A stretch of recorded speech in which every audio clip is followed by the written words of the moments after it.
10 years. A decade of marriage. And he couldn't even be on time for the anniversary dinner I'd booked 6 months in advance. When the Maître d' finally escorted Ethan to the table. 47 minutes late. I didn't need the strained apology in his eyes to know. It was the cut of his suit, a new, sharper Bryony I hadn't seen. The subtle, unfamiliar citrus note in his cologne overlaying the sandalwood I'd bought him. The way he couldn't quite meet my gaze as he sat. The weight of the world, or at least the weight of his secret, bowing his shoulders. Lila. God. I'm sorry. A last-minute client call, at 8:30 on a Friday. My voice was calm. A flat pane of glass. Which client? Ethan. The Miller acquisition closed Tuesday. The Davidson settlement is next month. You have no active cases requiring Friday night fire drills. He flinched. A tiny tick near his eye. The waiter descended. A merciful interruption. We ordered by rote. The tasting menu. The 2015 Dom Perignon I'd pre-selected. The performance of normalcy. The champagne arrived, bubbling with false cheer. He raised his glass. To 10 years. I didn't lift mine. Let's not. The silence that fell between us was a physical thing. Dense and cold. It swallowed the genteel clatter of the restaurant. The murmur of other conversations about stock portfolios and Hamptons rentals. I waited. I had become very good at waiting. He set his glass down. Untouched. Ran a hand through hair that was still thick. Still unfairly golden. My handsome husband. Ethan Prescott. Partner at Harwood Klein. Member of the Yale Club. Owner of a pre-war on the Upper East Side and a soul that had, it seemed, begun to rot from the inside out. Lila. He started. Stopped. Swallowed. There's something I have to tell you. I'm listening. It's about my new assistant. Sophie. Sophie. The name was a dart. Slick and sharp. 24. Auburn hair that fell in artful waves. A laugh that was a little too loud for the office corridor. She'd started at Harwood Klein 6 months ago. I'd met her once. At the firm's summer gala. She'd worn a red dress that clung and sparkled. And her hand, when I shook it, was cool and confident. Mrs. Prescott. Such an honor. Ethan talks about you all the time. Her eyes, a clear, guileless green, had slid past me to where Ethan stood, already pulling her into his orbit. What about her? I asked. My tone that of a wife inquiring about a problematic employee. We've. He took a sharp breath. The words tumbling out now, pushed by guilt or a desperate need for absolution. It started about 5 months ago. After the Daniels win. We were working late. Celebrating. It just happened. But it's not just physical. I felt a distant, clinical curiosity.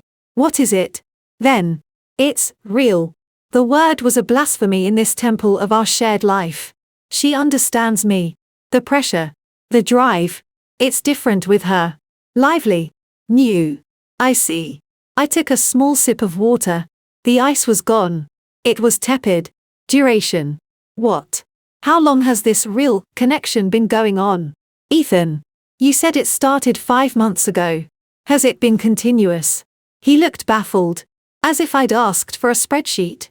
Yes. More or less. Frequency of contact. Outside of the office. Lila.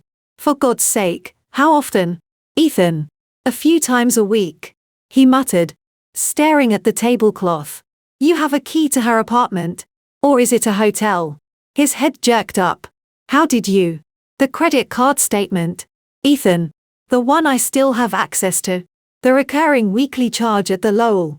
And before you lie. The concierge there knows me. I had lunch with Camilla Aestir in the Pembroke room last month. He asked if Mr. Prescott was enjoying the suite for his extended client meetings. I let that hang. The color drained from his face. A slow leak. So. An apartment and a hotel. You're covering all bases. What's the address? The apartment. 78th. Between Park and Lex. The words were a whisper. A nice building. Newly renovated. Not cheap. You're on the lease. A nod. Almost imperceptible. And the jewelry. The Van Cleef bracelet last month. The Cartier watch before that. Client gifts. You said. For the Davidson settlement. He was crumbling now. The polished facade cracking to reveal the weak mortar beneath. She makes me feel young. Lila. You and I. We've gotten so comfortable. It's all about the gallery. Your design clients. The charity boards. With Sophie. It's fun. It's spontaneous. Spontaneous. With my husband's money. The anger arrived then. Not as a fire. But as a deep, glacial cold that spread from my core to my fingertips. I welcomed it. It was better than the shattering pain waiting beneath. Define fun. I said. My voice still eerily calm. Besides the obvious. Does she ski? Does she like the theater? Or is the fun primarily transactional? Shopping trips. Spa days. How much? Ethan. In total. He named a figure. It was obscene. It was more than the down payment on our first apartment. It was a number that could have funded my design studio for 2 years. It was a number that meant this was not a midlife crisis fling. It was an investment.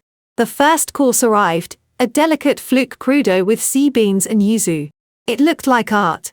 It tasted like ash. We ate in silence for a moment. The exquisite food a mockery. What do you want, Ethan? I finally asked, setting my fork down. He looked up, a flicker of hope in his bloodshot eyes. I want to do the right thing. But I can't. I can't stop seeing her. I think I might be in love with her. There it was. The kill shot. Delivered not with malice, but with the bumbling, selfish honesty of a child confessing he'd broken a vase. I might be in love with her. 10 years of shared history. Of whispered dreams in the dark. Of holding his hand through his father's funeral. Of building a life, reduced to a might be. The glacial cold hardened into diamond. Sharp. Impenetrable. Useful. I see. I said again. I folded my napkin.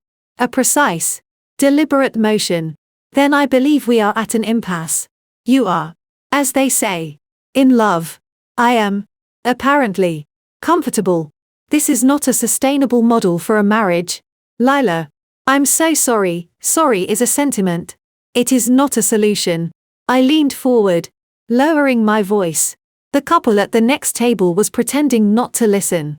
This is what is going to happen. We will get a divorce. It will be quiet. And it will be quick.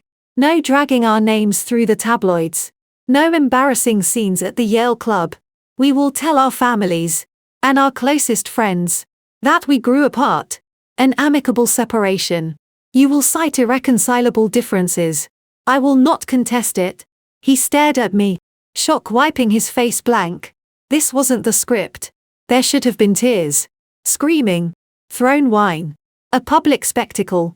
This was calm. Rational. And utterly terrifying in its efficiency. You agree. Just like that. I agree that the marriage is over. The man I married would not have done this. The man sitting across from me is a stranger. I do not fight for strangers. I paused, letting the truth of that sink in for both of us. But there are conditions. Anything. The word burst from him. Eager. Relieved. He thought he was getting off easy. Poor. Sweet. Comfortable Lila. Rolling over. My heart. That traitorous organ. Gave one final, agonizing squeeze and went still. First, I said, ticking points off on my chilled fingers. You will move out. Tonight. You can go to the Lowell. I'm sure the suite is available. You will take only your clothes and personal effects from the study. Everything else stays. The apartment. The art. The furniture. It's mine pending the settlement. But, second. I overrode him. You will retain David Rothstein as your attorney. I will retain Meredith Thorne. His eyes widened. Meredith Thorne was a shark in a Chanel suit. Known in Manhattan divorce circles as the Widowmaker. You will instruct Rothstein to cooperate for a swift, no-fault, uncontested divorce. You will accept the financial terms my attorney presents, provided they are within reason. Lila. The firm. My partnership, a messy divorce, precisely why we are doing it this way. To protect your precious reputation. And mine. Third. You will not bring her, Sophie, to any social function, any restaurant, any venue where we might cross paths for the next 6 months. You will be discreet. If I hear so much as a whisper of you two at Cipriani or the Boom Boom Room, all bets are off. I will file for adultery, alienation of affection, and take you for every cent you have. I will send the evidence to page 6 myself. Do you understand? He nodded. A jerky, marionette motion. Yes. Yes. Of course. Discretion. Thank you. Lila. This is more than I deserve. That, I said, standing up, is the first true thing you've said all night. I looked down at him, at the handsome, weak man I had loved. The glacial diamond in my chest glittered. The dinner is paid for. Enjoy the rest of your meal. I'd recommend the venison. It's supposed to be exquisite, just like everything else you've thrown away. I didn't look back as I walked out of the restaurant. I held my head high, my spine straight, a smile gracing my lips for the benefit of the Maître d', the other diners, the watching world, the performance of the gracious, unbroken woman. The cold night air of West 51st Street hit me like a slap. My Uber was 2 minutes away. I stood on the curb, perfectly still, as the city, chaotic light and sounds swirled around me. Then, and only then, in the anonymous dark of the waiting car, did I pull out my phone. A single notification glowed on the screen. An encrypted message app I'd installed 3 months ago, when the late nights had become too frequent, the new cologne too pungent, the distance in his eyes too profound. The message was from a contact listed as PI. It contained no text, only 3 file attachments, downloaded and saved locally. I tapped the first. It was a series of photos. Ethan and Sophie, leaving a building on 78th Street, his hand on the small of her back. Ethan and Sophie, laughing in a dim corner of the Lambs Club. Ethan, entering the Lowell, alone, at 3:15 p.m. on a Tuesday. The second file was a PDF, bank statements, transfers from a business account I didn't recognize, Prescott Holdings LLC, to a checking account under the name Sophie Mercer. Regular, sizable deposits, rent payments to a management company, credit card bills from Bergdorf Goodman, La Perla, Harry Winston. The third file was the one I opened last. It was a comprehensive report. Background, employment history, family, education, and the final section, the one I'd specifically requested and paid a substantial bonus for, marked confidential medical search. My finger hovered over the screen. The Uber turned onto 5th Avenue. The lights of the park a dark blur. I didn't open it. Not yet. I didn't need to see the details. I just needed to know I had them. I typed a quick reply, payment transferred. Stand by for phase 2. The response was immediate, acknowledged. Ready when you are. I leaned my head against the cool window, watching the glittering fortress of our apartment building draw near. The home we'd bought together. The life we'd built. The future we'd planned. It's over, I thought. But as the car pulled under the awning, as the doorman, Carlos, stepped forward with his usual warm smile, another thought, colder and far more purposeful, crystallized in the diamond-hard center of my being. It's just beginning. The silence in the apartment was a new kind of sound. It wasn't the peaceful quiet of a shared space when one person is reading and the other is dozing. It was the hollow, resonant silence of abandonment. A museum after hours. Ethan's departure had been swift and surgical, just as I dictated. 2 suitcases, a garment bag, and the box of personal papers from his locked desk drawer. The click of the front door closing behind him at 1:17 a.m. had been the period at the end of our sentence. I didn't sleep. I moved through the rooms like a curator, assessing the collection of our life. The Scandinavian sofa we'd saved for, bought at the DD Building showroom. The brutalist-inspired coffee table he'd hated but I'd loved. The gallery wall of black and white photos from trips to Porto, Kyoto, Patagonia. My face ached from the frozen, public smile. I let it fall, feeling the muscles twitch in relief. In the floor-to-ceiling window, my reflection was a pale ghost floating in a sea of dark park and city light. Amicable. The word tasted like bile. Grew apart. The convenient lie of the privileged. We hadn't grown apart. He had walked away, hand in hand with a girl whose entire wardrobe likely cost less than one of my handbags. The cold anger was still there, a steady, humming core inside me, but it had shape now, purpose. It was no longer an emotion, it was a tool. At 6 a.m., I showered, dressed in a simple but immaculate cream-colored Acris pantsuit, and made a single cup of pour-over coffee. I drank it standing at the kitchen island, the same spot where Ethan used to gulp his down while scrolling through the journal. The routine was the same. The universe within this apartment was not. I was the last sentient being in a suddenly alien world. I had maps, though.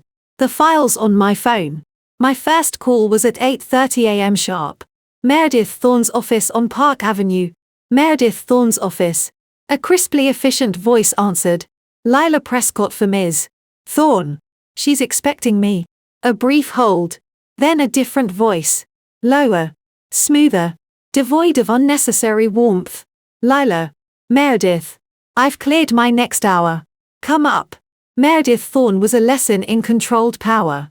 In her late 50s, she had the sharp, elegant bones of a falcon and eyes that missed nothing. Her office was a study in minimalist intimidation, bleached oak, steel, a stunning Lee Krasner painting the only explosion of color. There were no family photos. The only personal item was a heavy, vintage fountain pen on the pristine desk. She didn't offer coffee. Sit, she said, gesturing to a chair that was more sculpture than furniture. It was uncomfortable on purpose. Ethan Prescott. Harwood Klein. You've been married 10 years. No children. He's had an affair with his assistant, Sophie Mercer. You want a divorce. You want it fast. And you want it quiet. Correct. I nodded, settling into the chair.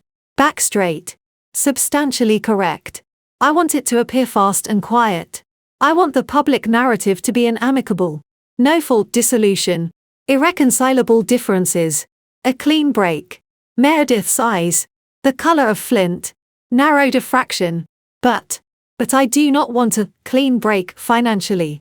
I want an unclean, thorough, and maximally advantageous break. I want the process to be a scalpel, not a sledgehammer. Publicly, we are the sad, civilized couple. Legally, I want you to eviscerate him. A faint, almost imperceptible smile touched her lips. It was not a kind smile. It was the smile of a master surgeon presented with an interesting tumor. I despise the term fair in divorce proceedings. It's meaningless. My job is to get you what the law allows. And what leverage can secure. Leverage is preferable. You have evidence of the affair. I placed a manila envelope on her desk. It contained printed copies of the least intrusive photos, them entering buildings together. The time-stamped hotel lobby shots. It contained the bank transfer records showing the payments to Sophie. It did not contain the medical file. Meredith scanned them, her expression unchanged. Adultery is a factor in New York. But it's not the golden ticket people think. It can influence equitable distribution, especially if marital funds were used to support the paramour. She tapped the bank statements. These are good. Very good. This LLC. Prescott Holdings. You're aware of it? No. It appears to be a shell he's been using to funnel money. Possibly firm money. Definitely money I didn't know about. Her eyes gleamed. Hidden assets. Even better. Dissipation of marital assets for a non-marital purpose. Excellent. She made a note on a pristine legal pad with that vicious pen. Your instructions are for him to use David Rothstein. Smart. David is competent. Lazy. And hates mess. He'll push for a quick settlement to avoid discovery. We can use that. She looked up at me. What is your desired outcome? The apartment. The apartment is a start. It's in both names. But the mortgage is paid from our joint account, to which I've contributed significantly from my design business. I want it free and clear. I also want the full value of his partnership interest at Harwood Klein. Not just the base share, but the projected earnings for the next 3 years. He's on track for senior partner. I want a percentage of that future value. Meredith was writing quickly now. Ambitious. The firm will fight that. They have partnership agreements designed to shield from exactly this. Then we leverage the threat of scandal. A messy divorce involving hidden LLCs and misuse of funds. The state partners at Harwood Klein would pay to make that go away. Ethan would pay more. What else? All investment accounts. The 401k. The managed portfolio at Goldman. The private equity holdings. A 70-30 split. In my favor. 70-30 is aggressive. The standard with your length of marriage. No children. And both parties being high earners would trend toward 60-40. Maybe even 55-45. I'm not a high earner compared to him.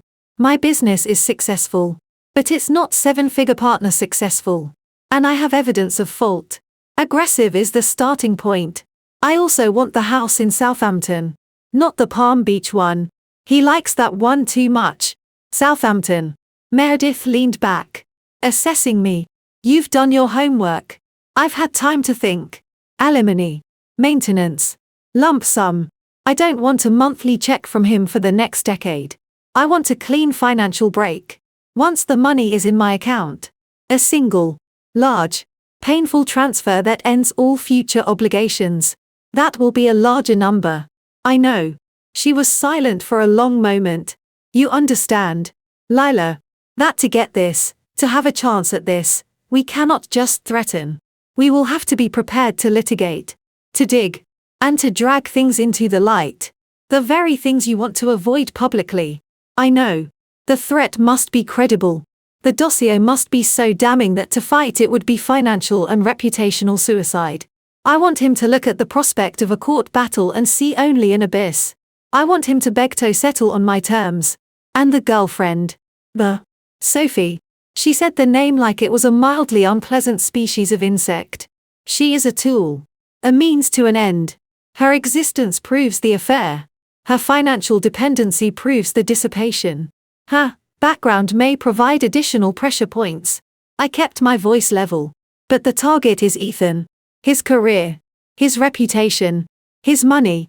She is a symptom. He is the disease. Meredith gave a slow, approving nod. Good. Sentiment towards the other woman is a waste of energy. Focus on the spouse. Always. She slid the envelope back to me. Keep these. I'll have my team start the financial forensics. We'll subpoena records for Prescott Holdings. Trace every dollar. We'll also need a full accounting of your own finances. Your business valuation. We'll file the petition for divorce on the grounds of adultery. That's the public stick. Simultaneously, we'll have Rothstein served with an offer of settlement based on irreconcilable differences, the quiet, amicable deal. The offer will be generous by normal standards, but far less than what we will ask for in court. He'll see the gap. He'll feel the pressure. How long? If he's as scared as you think. 3 months. Maybe 4. If he's stubborn. A year. But every day of litigation will cost him more. In legal fees and in exposure. We'll make sure he knows that. She stood, signaling the end of the meeting. You're handling this correctly, Lila. Emotion is a luxury in these situations. A liability. You've removed the luxury. I stood as well. It wasn't a luxury I could afford. She walked me to the door. One question. The speed. The precision. This isn't just about the money. Is it? I met her flinty gaze. What else would it be about? It's about the story, she said, her voice low. He's written the first draft of the story. The powerful man. The young mistress. The comfortable wife left behind. You're rewriting it. You're not going to be the victim in the narrative.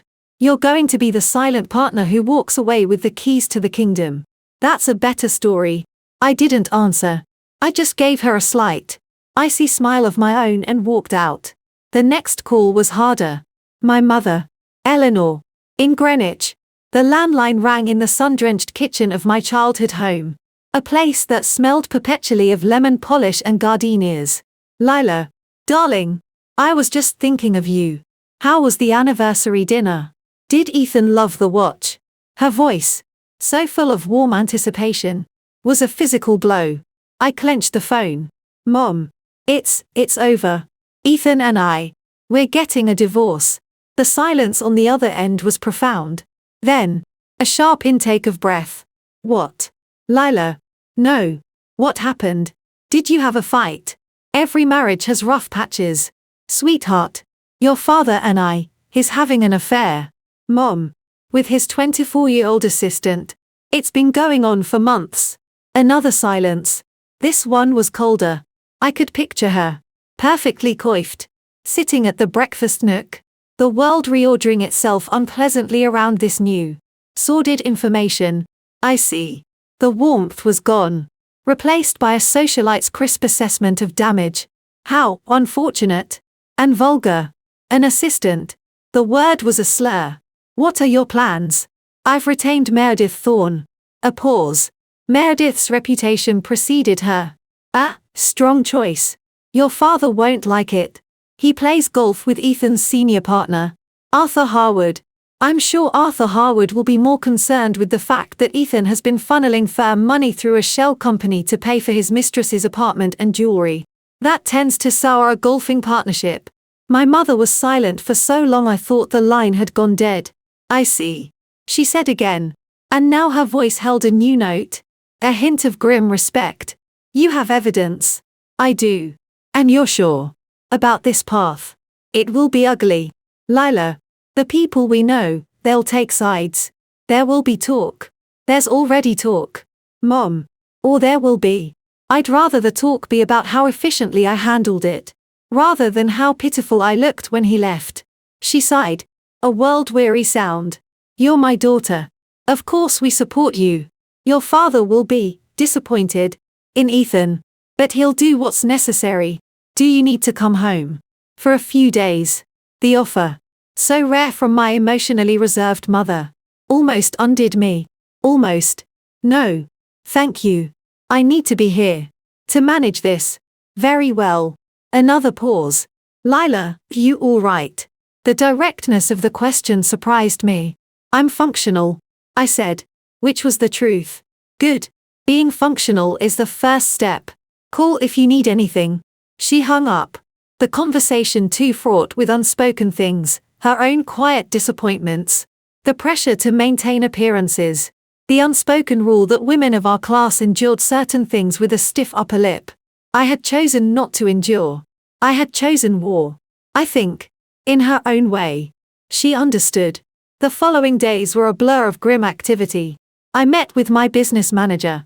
Separating joint accounts. Securing my lines of credit. I changed the locks on the apartment. I had a security system installed that Ethan's codes would not work on. I packed the few personal items he'd left behind in a box and had Carlos ship it to his office. Each action was a brick in a wall I was building between my old life and whatever came next. I also began my own parallel investigation. Separate from Meredith's legal team. The private investigator. A gruff, efficient man named Roy who billed exorbitantly and delivered flawless results. Was on retainer. What do you need, Mrs. Prescott? He'd asked over a secure line. Everything on Sophie Mercer. Not just the basics. I want to know her favorite coffee order. Her workout schedule. Who her friends are. Where her family gets their hair cut. I want to know if she's ever so much as littered.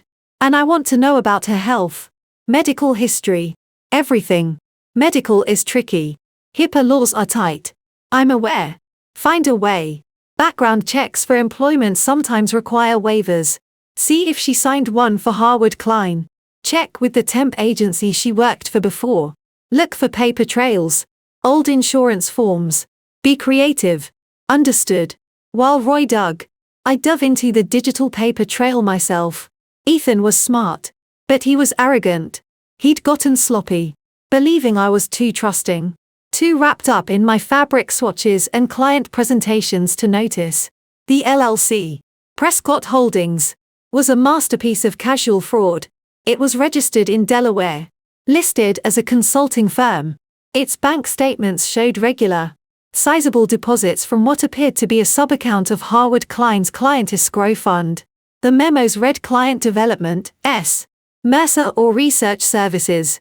The withdrawals were equally regular. Rent for the apartment on 78th Street. Payments to Saks. To a luxury travel agency. To a doctor's office on the Upper East Side. Doctor's office. I circled it. It was a practice known for concierge medicine and discreet, cash-based services. Not the kind of place a healthy 24-year-old goes for a checkup.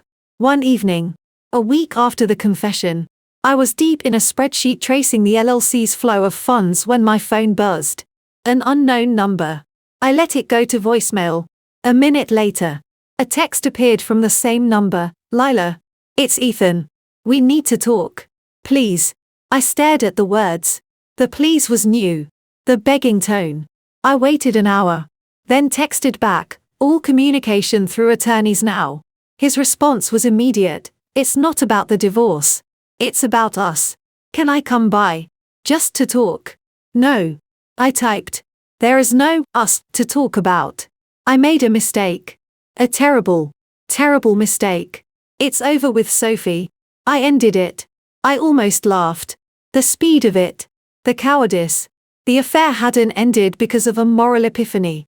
It had ended because I'd raised the cost. I didn't respond. Another text. Lila. Please. I'm miserable. I'm staying at the Yale Club. It's awful. I miss you. I miss our life. This time. I picked up the phone and called. He answered on the first ring. His voice ragged with hope. Lila. Thank God. Ethan. Listen to me very carefully. I said. My voice flat and clear in the silent apartment. Do not contact me again unless it is through Meredith Thorne or David Rothstein. I am not your therapist. I am not your confessor. I am not your friend. The next time you text or call this number, I will consider it harassment and file for a restraining order. Do you understand? The silence on the other end was thick with shock. I'd never spoken to him like that. Not in 10 years. You can't be serious. Lila. It's me. I know exactly who you are. I said softly. Goodbye. Ethan. I hung up and blocked the number. My hand was perfectly steady. The diamond inside me glittered. Cold and bright. A few days later, Roy delivered the second package. It was thicker than the first. I opened it after dark, spreading the contents on my clean, empty dining table. There were photos of Sophie, many photos, leaving a SoulCycle class with a girlfriend, laughing, carrying a shopping bag from the row, meeting a woman who looked like an older version of herself, her mother, presumably, for lunch at a cozy-looking Italian place in the village. She was pretty, in a carefully curated, Instagram-ready way. Her smile in the photos with her friend was easy. With her mother, it looked strained. The written report was exhaustive. Sophie Mercer, 24, born in Poughkeepsie, New York. Father, Robert Mercer, mid-level manager at a HVAC supplier. Mother, Linda Mercer, part-time receptionist at a dental office. One younger brother, enlisted in the Army. State school degree in communications. Worked as a receptionist at a tech startup. Then a temp at a fashion PR firm. Then landed the assistant job at Harvard Klein.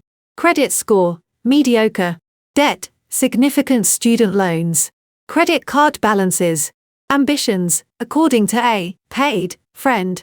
She wanted to marry well and never have to look at a price tag again. She was, the report noted dryly, strategic in her romantic attachments. The boyfriend before Ethan was a hedge fund analyst whose father owned a chain of car dealerships. That had ended when the boyfriend's family made it clear she wasn't suitable. Then, the final page. The medical section. Roy had attached a note, hard to get. Friend of a friend at a billing processing company used by the clinic. Not 100% official. But data matches. It wasn't a full medical record. It was a billing summary. A list of procedures and diagnostic codes. Office visits. Lab work. Genetic counseling sessions. Prescription records. And there it was. The code.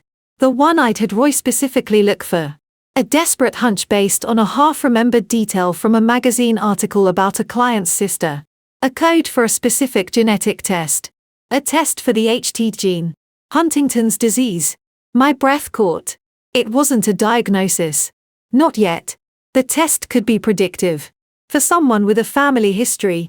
The billing summary showed repeated visits to a neurologist, prescriptions for medications used to manage anxiety, depression, mood swings, common early symptoms, or the psychological burden of being at risk.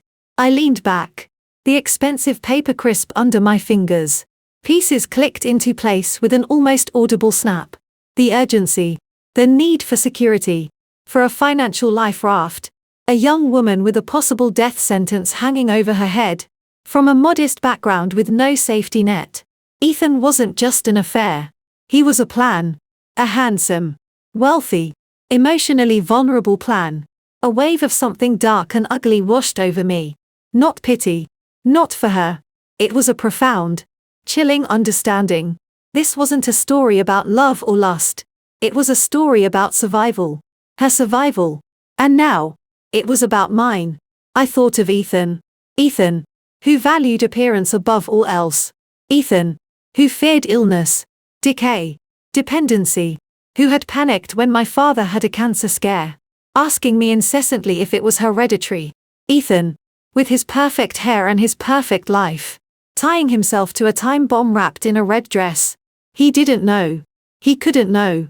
She would never have told him. To reveal that would be to risk the golden goose flying away. She needed the ring on her finger, the shared assets, the legal commitment. Before the first tremor, the first sign of chorea, manifested, the coldness in me intensified, crystallizing into a plan so clear, so perfect. It felt like destiny. Meredith's legal leverage was the stick. This was the scalpel. The one that would cut to the very heart of his cowardice and vanity. My phone buzzed. A calendar alert, meeting with Meredith Thorne, draft settlement discussion, 10 a.m. I looked at the billing summary one more time, then carefully placed it back in the envelope. I didn't need to bring it to Meredith. Not yet. Some weapons were too precise, too potent, to be unsheathed too early. They were for the final, intimate strike. When the enemy thought the battle was only about money and reputation. I knew what I had to do. I needed the original document, the official report, something tangible, undeniable. The billing summary was a shadow. I needed the substance. I went to my laptop and composed an email to Roy. My fingers steady on the keys. Roy, new priority. I need physical copies of specific medical records from the clinic on the billing summary. Full genetic test results and any associated neurological evaluations for Sophie Mercer. Discretion is absolute. Budget is no object. Let me know what you need to make it happen. I hit send. The deed was in motion. Outside, the city glittered, indifferent and vast. In my silent apartment, I was no longer the curator of a dead life. I was the architect of a reckoning. The paper trail wasn't just a path to a financial settlement.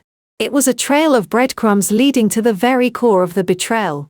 And I would follow it, without mercy and without a sound, until I held in my hands the one piece of paper that would break the man who had broken me. The genetic test was the key. But a key is useless without a door. The door, in this case, was Sophie Mercer herself. I needed proximity, context, the human texture behind the sterile medical codes. Roy's report was a dossier. I needed a novel. Her novel.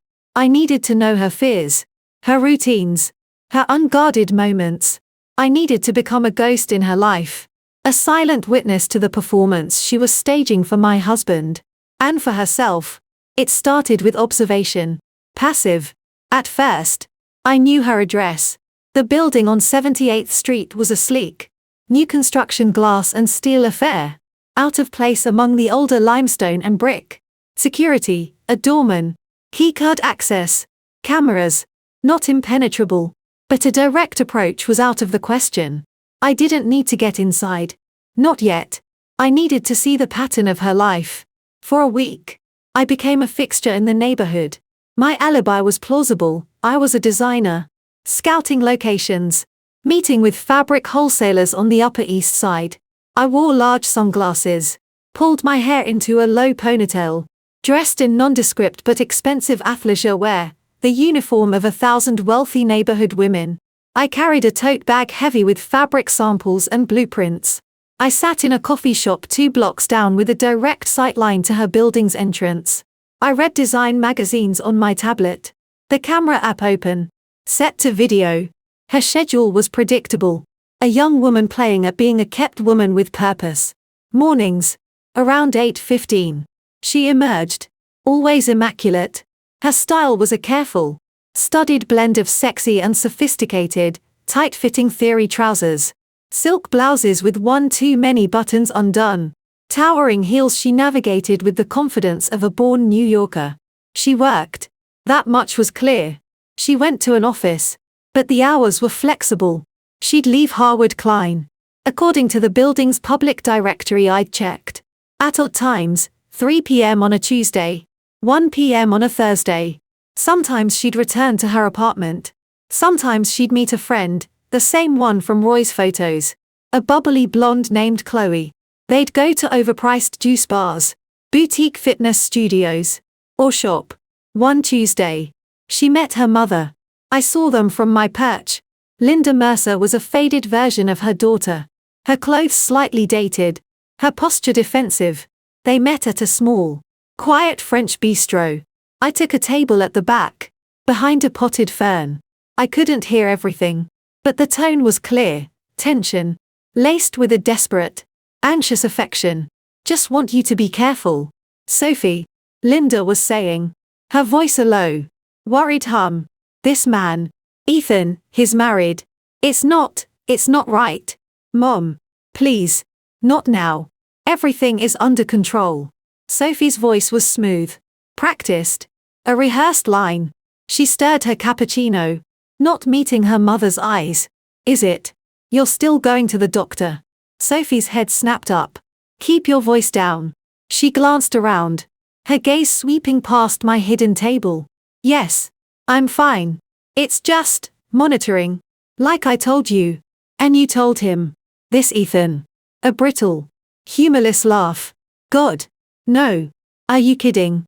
That's not part of the plan. Mom. The plan is security. Stability. Before anything might change. Lying to him isn't the way to start a life. Honey. I'm not lying. I'm just not volunteering information that's none of his business yet. Sophie's voice hardened. You don't understand the pressure. The clock. I need this to work. I deserve a little security after everything. Don't I? Her mother reached across the table, patting her hand.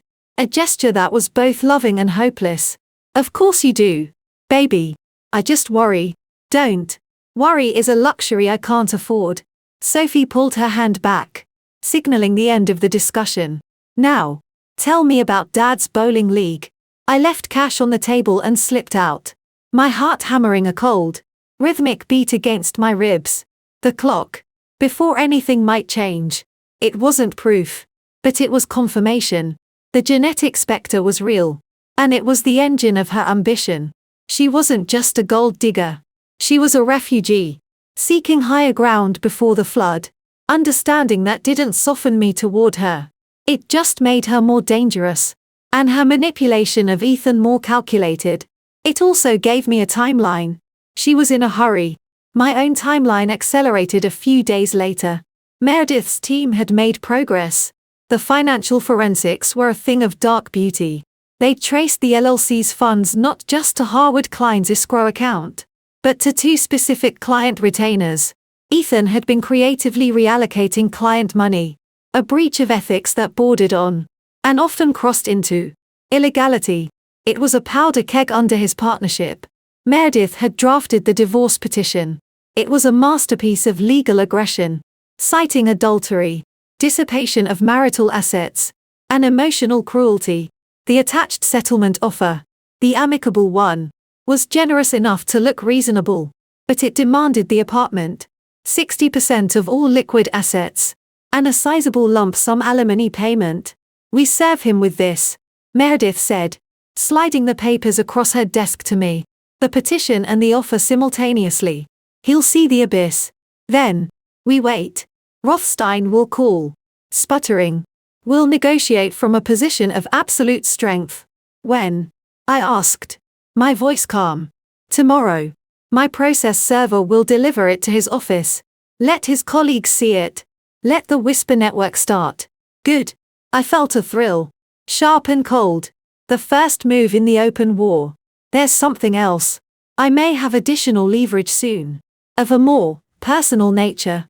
Meredith's eyebrow arched. Personal how? Medical. Regarding the girlfriend. She leaned forward. Her fingers steepled. Be very careful. Lila. HIPAA violations are federal crimes. Obtaining medical records improperly is a quicksand that can swallow your entire case. And possibly land you in jail. It's not worth it. I'm not obtaining them improperly. I said. Which was a lie so smooth it felt like truth. Let's just say I'm aware of a pre-existing health condition that significantly impacts her long-term viability. And Ethan's perception of her. Meredith studied me for a long moment. I don't want to know the details. If you have information, and it comes to you through a legally permissible channel, say, if she were to volunteer it in a moment of distress, or if it were a matter of public record in some way, then that information can be used strategically. But it must be clean. My advice: let the financial and adultery charges do the work. They are more than enough. Sometimes enough isn't enough. I said softly. Her flinty eyes held mine. Vengeance is a dish best served cold. Lila. But if you microwave it, you'll burn yourself. I left her office. The metaphor lingering. I wasn't planning to microwave anything. I was planning a surgical strike. And for that, I needed to be inside the operating room. I needed to be in Sophie's apartment. Roy, for all his skills, couldn't get me the actual medical file. The clinic was a fortress. But he'd provided the next best thing, a blueprint. He'd cased the building on 78th. The doorman, Miguel, was a family man, working a double shift to pay for his daughter's orthodontic. He was friendly, chatty, and, according to Roy's discreet inquiries, not above accepting the occasional gratuity to look the other way for deliveries or guests of attractive female tenants. The superintendent, a man named Oleg with a thick Eastern European accent and a fondness for bourbon, was the key. He had a master keycard and access to all units for maintenance. He also, Roy discovered, had a side business selling prescription painkillers, sourced from a cousin who was a pharmacist in Queens. He was careful, but he was greedy. Here's the way in, Roy said over the phone, his voice a low rumble. But it's risky. If you're caught, it's breaking and entering. Felony. I won't be caught. I said, the diamond core of certainty in my chest unwavering. Set up a meeting. A consultation. I have a design problem in a rental property I own. I need a discreet handyman who can be available after hours. The meeting was in a diner on 2nd Avenue. Oleg was in his 50s. With thick hands and wary eyes. He smelled of cigarette smoke and sawdust. I was Lillian Price. A property owner with a troublesome tenant. I wore a wig, glasses, and no makeup. I have a tenant, I said, my voice pitched higher, tinged with a vague Midwestern accent. A young woman. She's behind on rent. I have cause to evict, but I need to document the state of the apartment. She's subletting illegally. I'm sure of it. I just need 5 minutes inside to take a few pictures. When she's at work, no one gets hurt. No property damage. $1,000. Cash. For 15 minutes of your time with a keycard. Oleg stirred his coffee. His eyes narrowed. 1,000 for 5 minutes. What you really looking for? You a private eye. Jealous wife. I'm a landlord who wants her property back. I said evenly, sliding an envelope across the table. It contained $500 bills. This is a down payment. Another 1,000 when the job is done. And I never saw you. You never saw me. He eyed the money. Then me. The greed one. Which building? I gave him the address on 78th. His face went still. That's a nice building. Good security. Which is why I need you. Next Tuesday. The tenant has a regular physical therapy appointment from 2 to 3 p.m. She's never late. You let me in at 2:05. I'm out by 2:20. You're in the hallway, fixing a leaky faucet in the vacant unit across the hall. If anyone comes, You cough. Loudly. He thought about it. His fingers tapping the envelope. 3,000. Total. Cash. Upfront on the day. 2,000 total. Half now. Half then. That's my final offer. Or I find someone else who appreciates easy money. I made to take the envelope back. His hand closed over it. Deal. Tuesday. 2:05. You be quick. And quiet. Always. The days until Tuesday were a slow-burning fuse. Ethan was served at his office. The fallout was immediate and gratifying. My phone, though his number was blocked, lit up with calls from numbers I didn't recognize, likely his colleagues. Mutual friends trying to mediate. I let them all go to voicemail. Meredith reported that David Rothstein had called, his voice tight with strained professionalism. My client is, understandably, distressed by the allegations in the petition. Meredith, the financial claims are outrageous, and the adultery claim is needlessly inflammatory. We were under the impression this would be a civil, no-fault proceeding. My client was under the impression her husband would be faithful. Meredith had replied coolly, we're all dealing with disappointment. David, the settlement offer is attached. My client is willing to be civil. The numbers reflect that civility. But the clock is ticking. Every day we don't have a signed agreement is a day closer to me filing a motion for immediate discovery on the Prescott Holdings LLC and its connection to Harwood Klein's client escrow accounts. I'm sure Ethan's partners would find that discovery process enlightening. There was a long silence on the other end. I'll confer with my client, Rothstein had said, and hung up. The war was joined. Tuesday arrived. A dull, grey day that matched my nerves. I dressed for the part, dark jeans, a black turtleneck, black sneakers. I wore a dark baseball cap and kept the wig, a short, brown bob, in my bag. I carried a large, soft-sided tote that held a slim digital camera, a pair of thin latex gloves, and a small, powerful flashlight. I also had a handful of folded fabric swatches, my cover if I was stopped. A designer, looking for a client who wasn't home.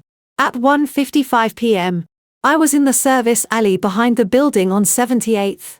At 2:02, the service door buzzed open.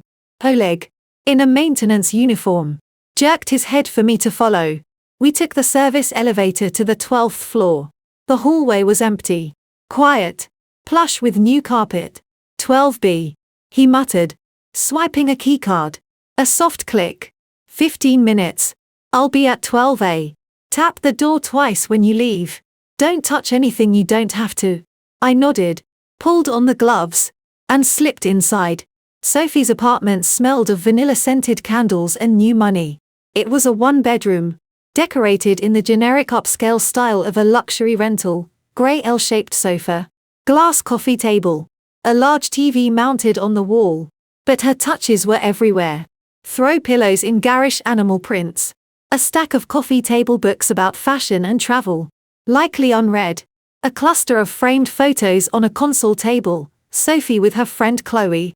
Sophie with her parents at what looked like a county fair. Sophie on a beach, laughing. None of Ethan. Not yet. She was smarter than that. I moved quickly, methodically. The living area yielded nothing.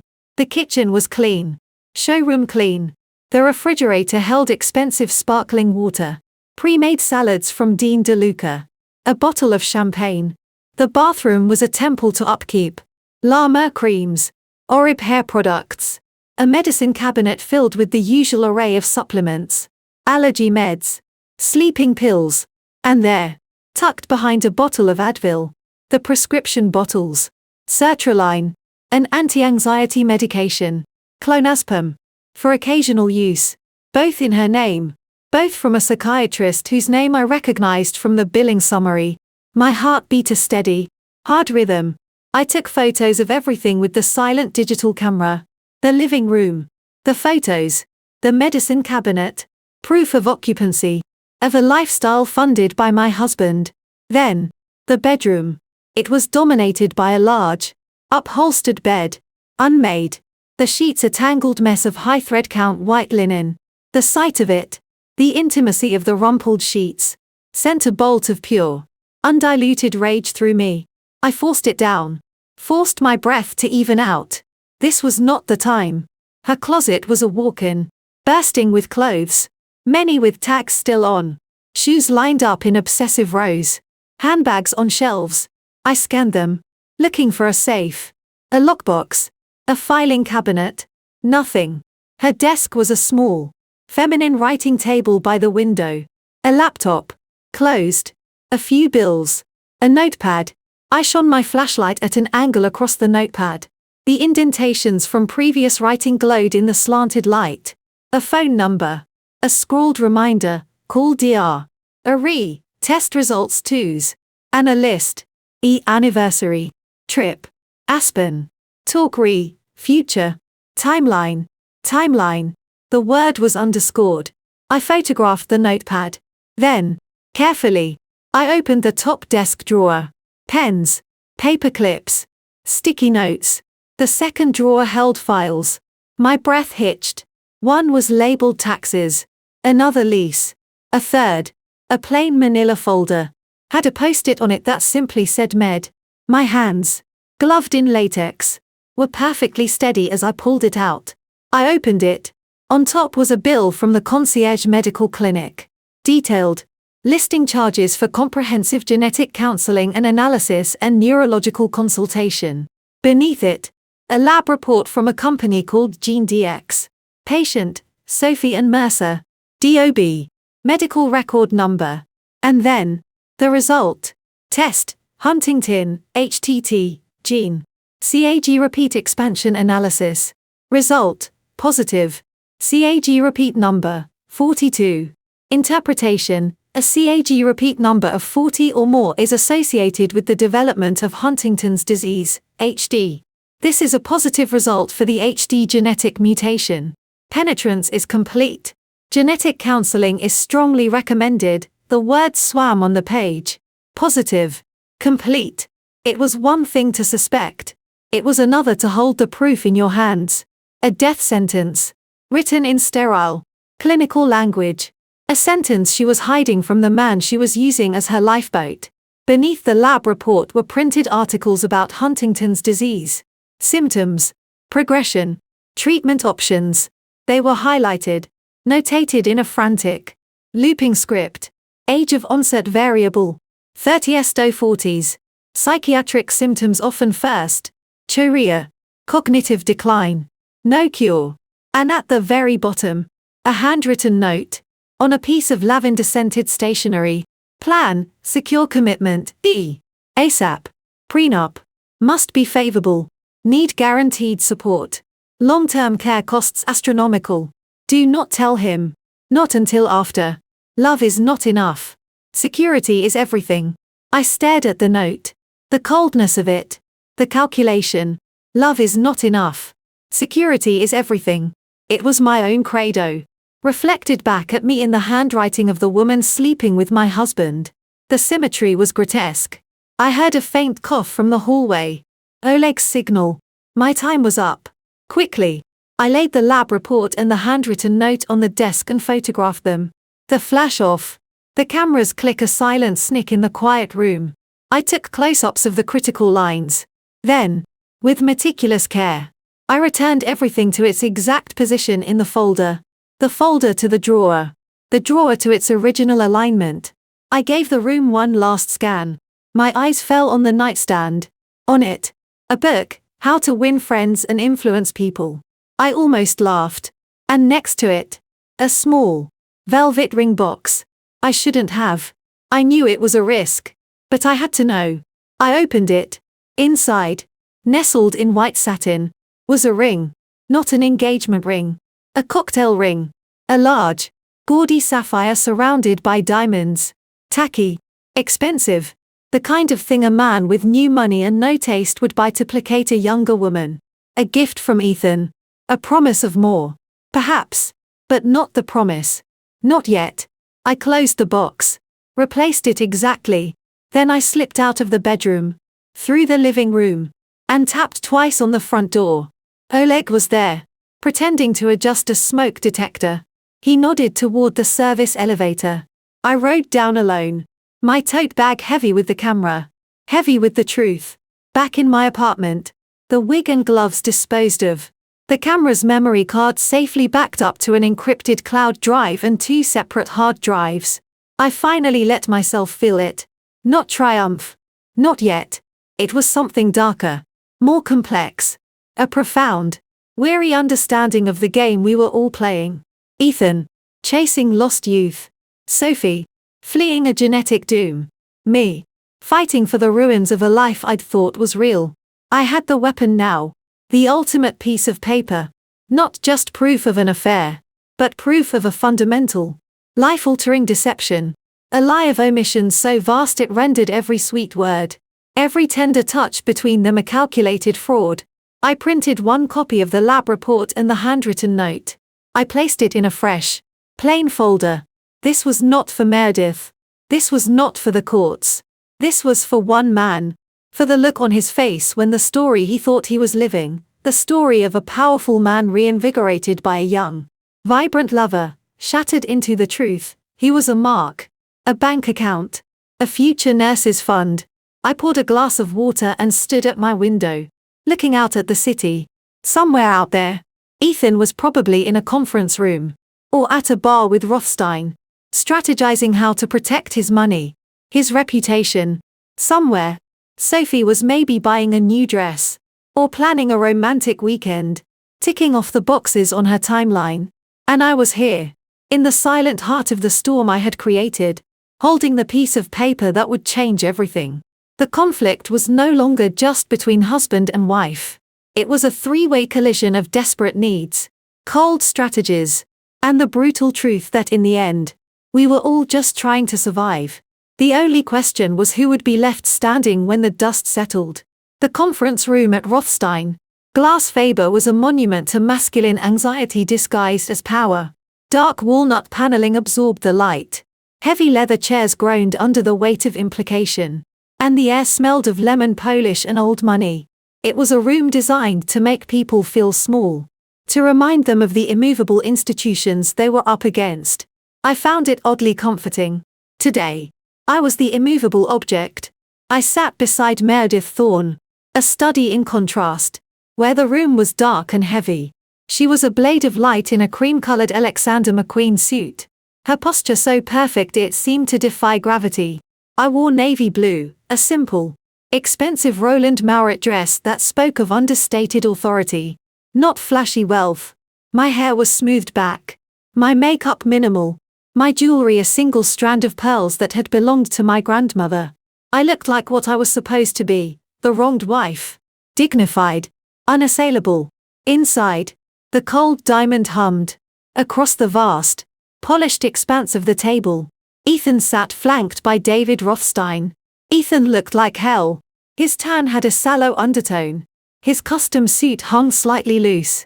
And there were bruised shadows under his eyes that not even the room's forgiving light could hide. He'd been staying at the Yale Club. I knew from Roy's updates. Drinking too much and sleeping too little. The pressure was already working. He couldn't meet my gaze. His eyes darting from the legal pad in front of him to the ominous stack of folders Meredith had placed between us like a gauntlet. David Rothstein cleared his throat. The sound like gravel shifting. He was in his 60s. With the rumpled, lived-in face of a man who'd smoothed over 1,000 rich men's indiscretions. Meredith. Lila. Thank you for coming. I think we all want the same thing here, a swift, amicable resolution that allows everyone to move forward with dignity. Meredith offered a thin smile that didn't reach her eyes. Dignity left the building. David. The moment your client decided to fund his mistress's lifestyle with marital assets. But do go on.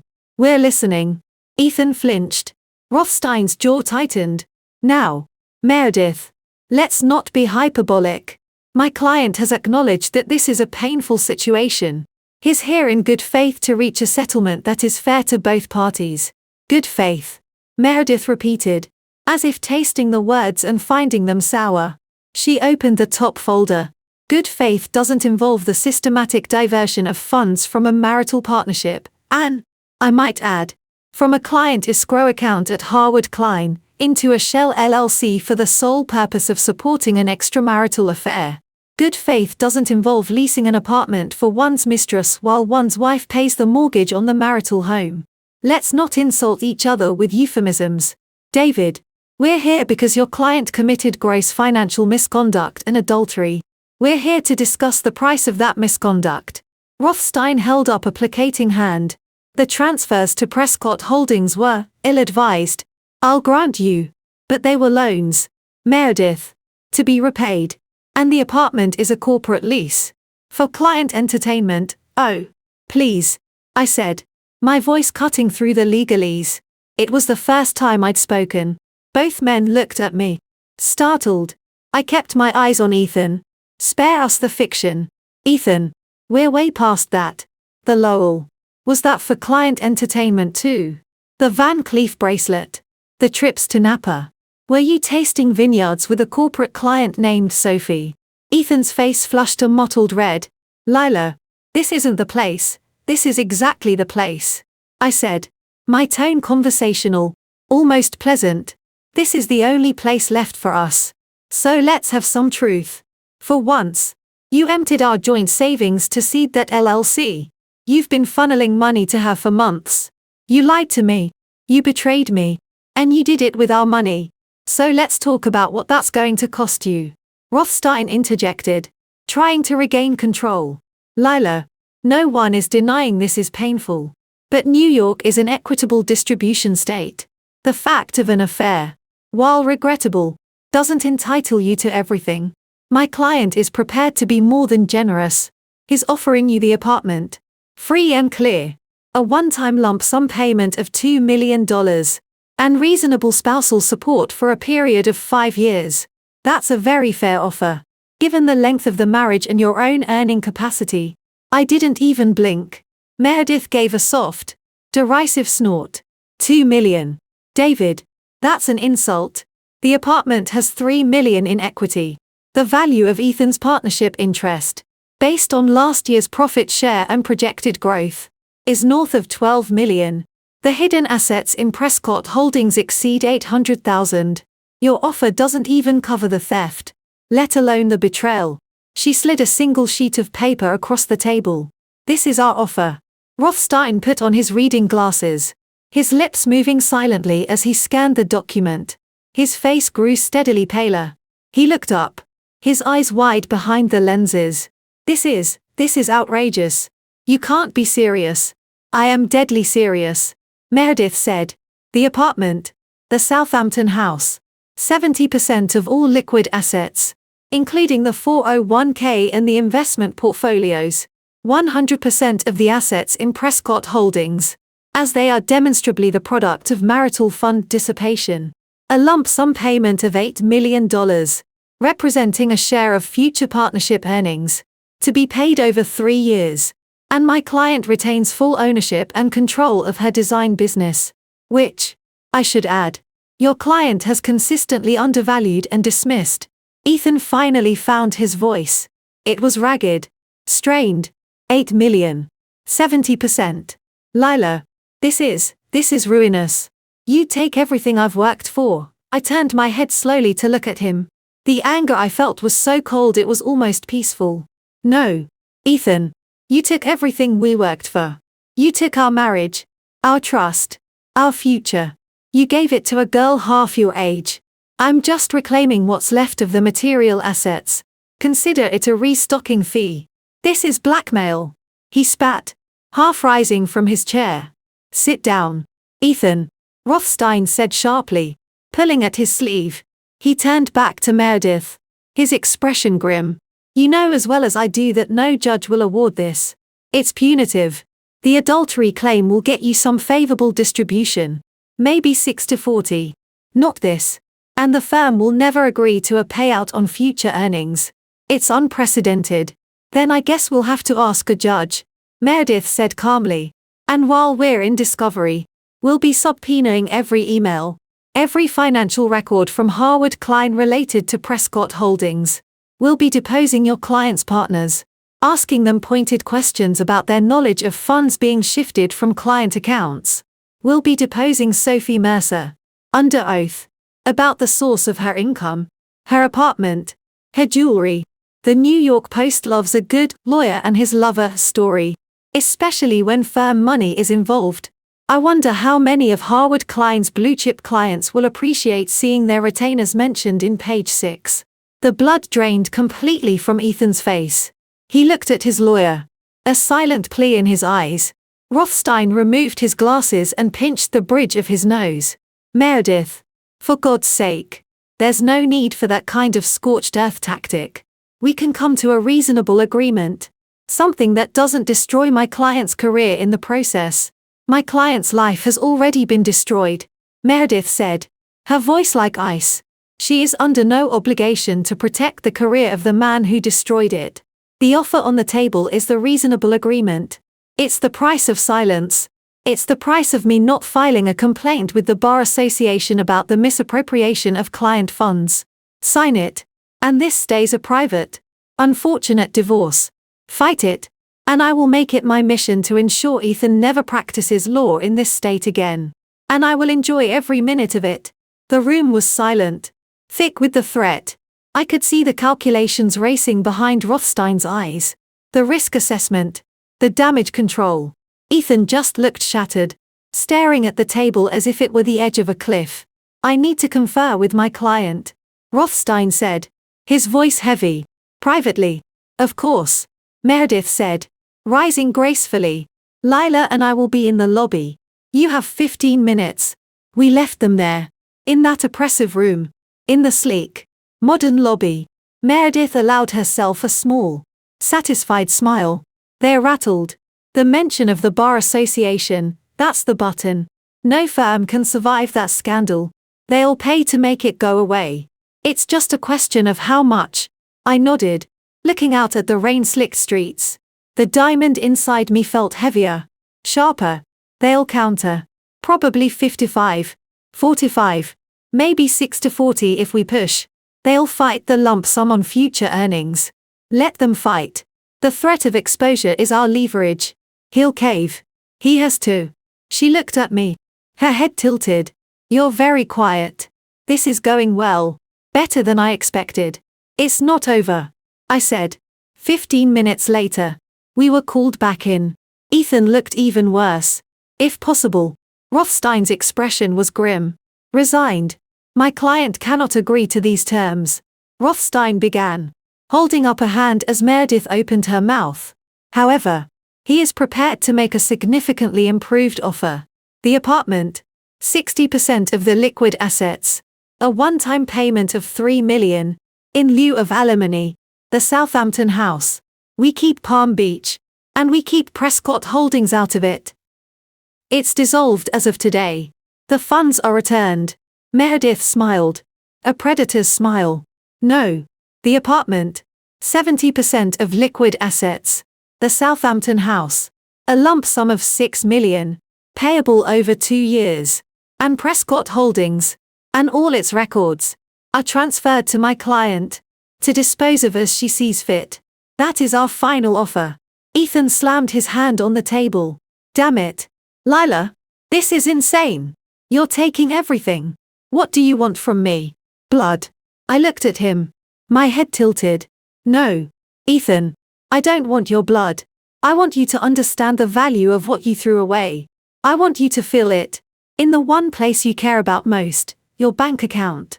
And I want you to know exactly what you traded it for. His eyes were wild. Desperate. Traded it for. I fell in love. Is that a crime? She makes me happy. She's young. And vibrant. And she loves me for me. Not for what I can give her. The words hung in the air. Pathetic and hollow. I felt a surge of something that was almost pity. But colder. More contemptuous. He really believed it. He believed the story he'd sold himself. The powerful, world-weary man revived by the love of a good, simple girl. He'd swallowed the fantasy whole. It was time. I reached into my leather portfolio. The one that held my legal pad and pens. I didn't pull out a sheaf of financial documents. I pulled out a single, plain manila folder. I placed it on the table, exactly in the center, between Meredith's stack and Rothstein's notepad. She loves you for you. I repeated, my voice soft, almost musing. How refreshing. How utterly pure. Ethan stared at the folder, confused. Rothstein looked wary. What's this? Rothstein asked.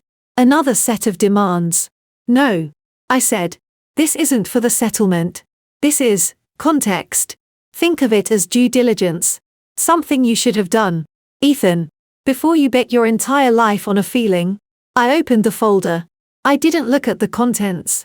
I kept my eyes on Ethan's face. I slid out the top sheet, the lab report from GeneDx, and turned it around so he could read it. Then, I placed the lavender-scented note beside it. The handwritten one. Security is everything. What is this? Ethan asked. His voice barely a whisper. He leaned forward, squinting at the small print. It's a genetic test result, I said. My tone flat. Clinical. For Sophie Mercer. Huntington gene. CAG repeat expansion analysis. It's the test for Huntington's disease. A progressive, fatal neurodegenerative disorder. No cure. Onset typically in one's 30s or 40s. Psychiatric symptoms first, mood swings, depression, anxiety, then the movement disorders, the chorea, the loss of cognitive function. It's a terrible way to go. And it's hereditary. A child of an affected parent has a 50% chance of inheriting it. Ethan's face went from pale to a sickly gray. He shook his head. A tiny, frantic movement. No. That's a lie. You faked this. This is a disgusting trick. The lab is real. The clinic is real.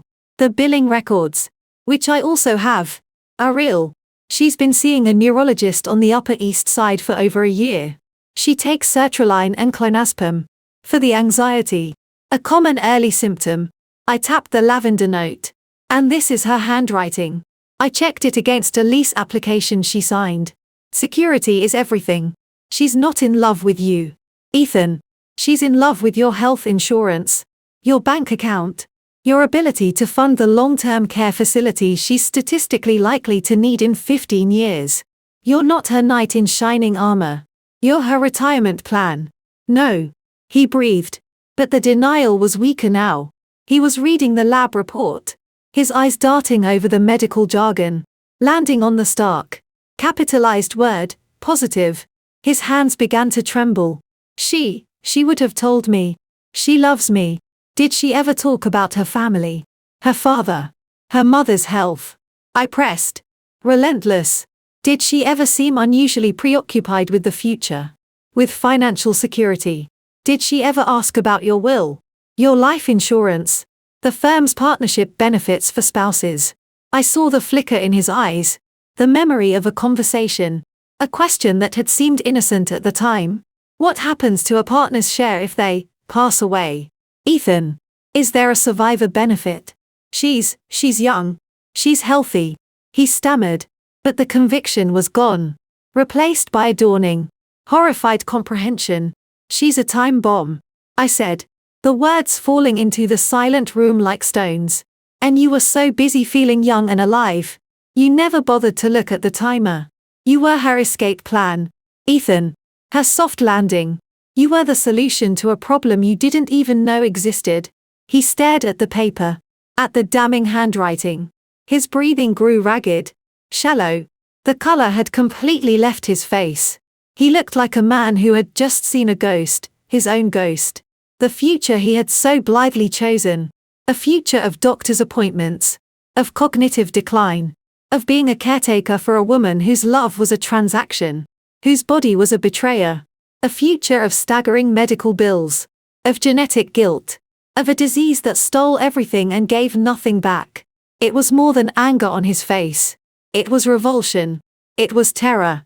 It was the absolute, gut-wrenching horror of realizing that the fantasy he'd traded his life for was not just shallow, but catastrophically, tragically flawed. The disaster was complete. And it was written in the cold, clinical language of a lab report. David Rothstein had picked up the paper, scanning it with a lawyer's quick eyes.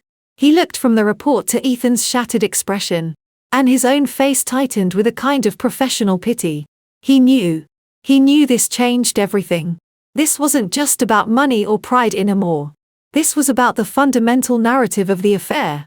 And the narrative had just collapsed into dust. Ethan finally looked up at me. His eyes were wide, bloodshot, filled with a confusion so deep it bordered on despair. "You knew," he whispered. "All this time. You knew this." "I suspected," I said. "And it was almost the truth. I did the due diligence you were too besotted to do. While you were buying her bracelets and telling her she made you feel young, I was finding out what she really is. A very desperate, very clever young woman with a very big problem. And you, my dear husband, were her chosen solution." The silence in the room was absolute. The hum of the air conditioning seemed deafening. Ethan looked down at the report again, then at the note. "Security is everything." A small, choked sound escaped his throat. A hybrid of a sob and a laugh. The disaster of his own making was no longer an abstract concept of losing money or face. It was a vivid, technicolor nightmare of a future spent watching a woman he thought he loved disintegrate, chained to her by law and by his own stupidity. He put his head in his hands, his shoulders shaking. It wasn't grief for me, or for our marriage. It was self-pity, pure and simple. The pity of a man who has finally seen the cliff's edge after he's already stepped off. Meredith let the moment hang, thick and suffocating. Before she spoke, her voice was cool, precise. "I think, under the circumstances, my client's settlement offer is more than generous. It represents a clean break, a chance for you to walk away from this situation without the burden of future obligations that could become quite significant and quite public. Imagine, Ethan, if this came out. The powerful lawyer, duped by a sick gold digger. The partners would eat you alive. Your clients would flee. Who would trust a man who can't even see a con when it's sleeping in his bed?" Ethan didn't look up. Rothstein slowly put the paper down. He looked old and tired. He knew the fight was over. The financial threat was one thing. This was nuclear. We need to discuss this," Rothstein said. But the fire was gone from his voice. "There's nothing to discuss," Meredith said, gathering her papers. She slid a fresh copy of our settlement offer across the table. "The terms are as stated. The apartment, 70%, Southampton. The 6 million, Prescott Holdings. We'll give you 48 hours to sign. After that, the offer is withdrawn, and we proceed with litigation and, if necessary, disclosure to the appropriate medical and professional bodies. I trust you can see the wisdom of a swift resolution." She stood. I stood with her. I looked at my husband one last time. A broken man slumped in a leather chair, staring at a piece of paper that had just obliterated his world. The anger was still there. A cold, hard stone in my chest. But there was no joy in this. Only a vast, hollow satisfaction. "You asked what I wanted, Ethan," I said, my voice quiet in the hushed room. "Now you know." We walked out, leaving the folder on the table, leaving the wreckage of his delusions behind us. In the elevator, Meredith let out a long, slow breath. "Well," she said, a note of genuine awe in her voice. That was effective. I didn't answer. I just stared at my reflection in the polished brass doors. My face a pale, composed mask. The woman looking back at me was a stranger. Ruthless, vengeful, triumphant, and utterly, completely alone. The silence in the car was thick. The kind that follows a detonation. The rain had started again. A steady, grey drizzle that blurred the city into an impressionist painting of taillights and wet pavement. Meredith's driver, a taciturn man named Henry, navigated the afternoon traffic with a funereal solemnity, as if he too could sense the fallout in the air. Meredith finally broke the quiet, not looking at me, her gaze fixed on the streaming window. That was a high-risk maneuver, Lila. Exceptionally high risk. It worked, I said, my voice sounding hollow to my own ears. The adrenaline was receding, leaving behind a strange, shaky numbness. It worked today, she corrected, turning her flinty gaze on me. In that room. But you introduced a live grenade into a negotiation. You have no control over where the shrapnel flies. Rothstein is a fixer. His job is to contain disasters for his clients. He will now be scrambling to contain that. He will be advising Ethan on damage control, on legal exposure, on how to use that information, or the threat of its illegal procurement, against us. The information is real. The method of obtaining it may not be. If they can prove you broke into her apartment, stole medical records, you could face criminal charges. It would invalidate everything. It would make you the villain, and him the victim of a deranged, law-breaking wife. The sympathy would swing violently in his direction. All our leverage, gone in an instant. The cold knot in my stomach tightened. I hadn't considered that. I'd been so focused on the strike, on seeing the look on his face. I hadn't thought about the aftermath. The legal chessboard. Oleg is discreet. He's more afraid of me exposing his side business than I am of him. Everyone has a price. Lila and Ethan, backed into this corner, will be willing to pay a very high price to find a chink in our armor. He will hire investigators. He will lean on Rothstein's connections. You need to be prepared for that. I looked out at the rain. What do you advise? We move fast. We get the signed agreement before he has time to regroup. To get angry instead of scared. To start thinking counteroffensive. The 48-hour deadline is critical. I'll have the final settlement papers drafted and sent to Rothstein by tonight. No more negotiating. Take it or leave it. The pressure has to be absolute. And if he doesn't sign, then we prepare for war. And you pray to whatever god you believe in that your Ukrainian friend has the discretion of a tomb. She paused. And you need to brace yourself. He will contact you. Not through me. He will try to reach you directly. He'll be emotional, volatile. You cannot engage. Not a word. Do you understand? Any communication now is a potential trap. I nodded. The numbness was receding, replaced by a low-grade thrum of anxiety. The high of the confrontation was gone. The messy, dangerous reality was setting in. Meredith was right. My phone buzzed in my purse as Henry pulled up to my building. A number I didn't recognize. Then a text. Lila. It's Ethan. We need to talk. Please. Not through lawyers. Just us. I showed the screen to Meredith. She didn't even glance at it. Block it. Now. And if he shows up here, you do not let him in. You call building security. And you call me. I blocked the number.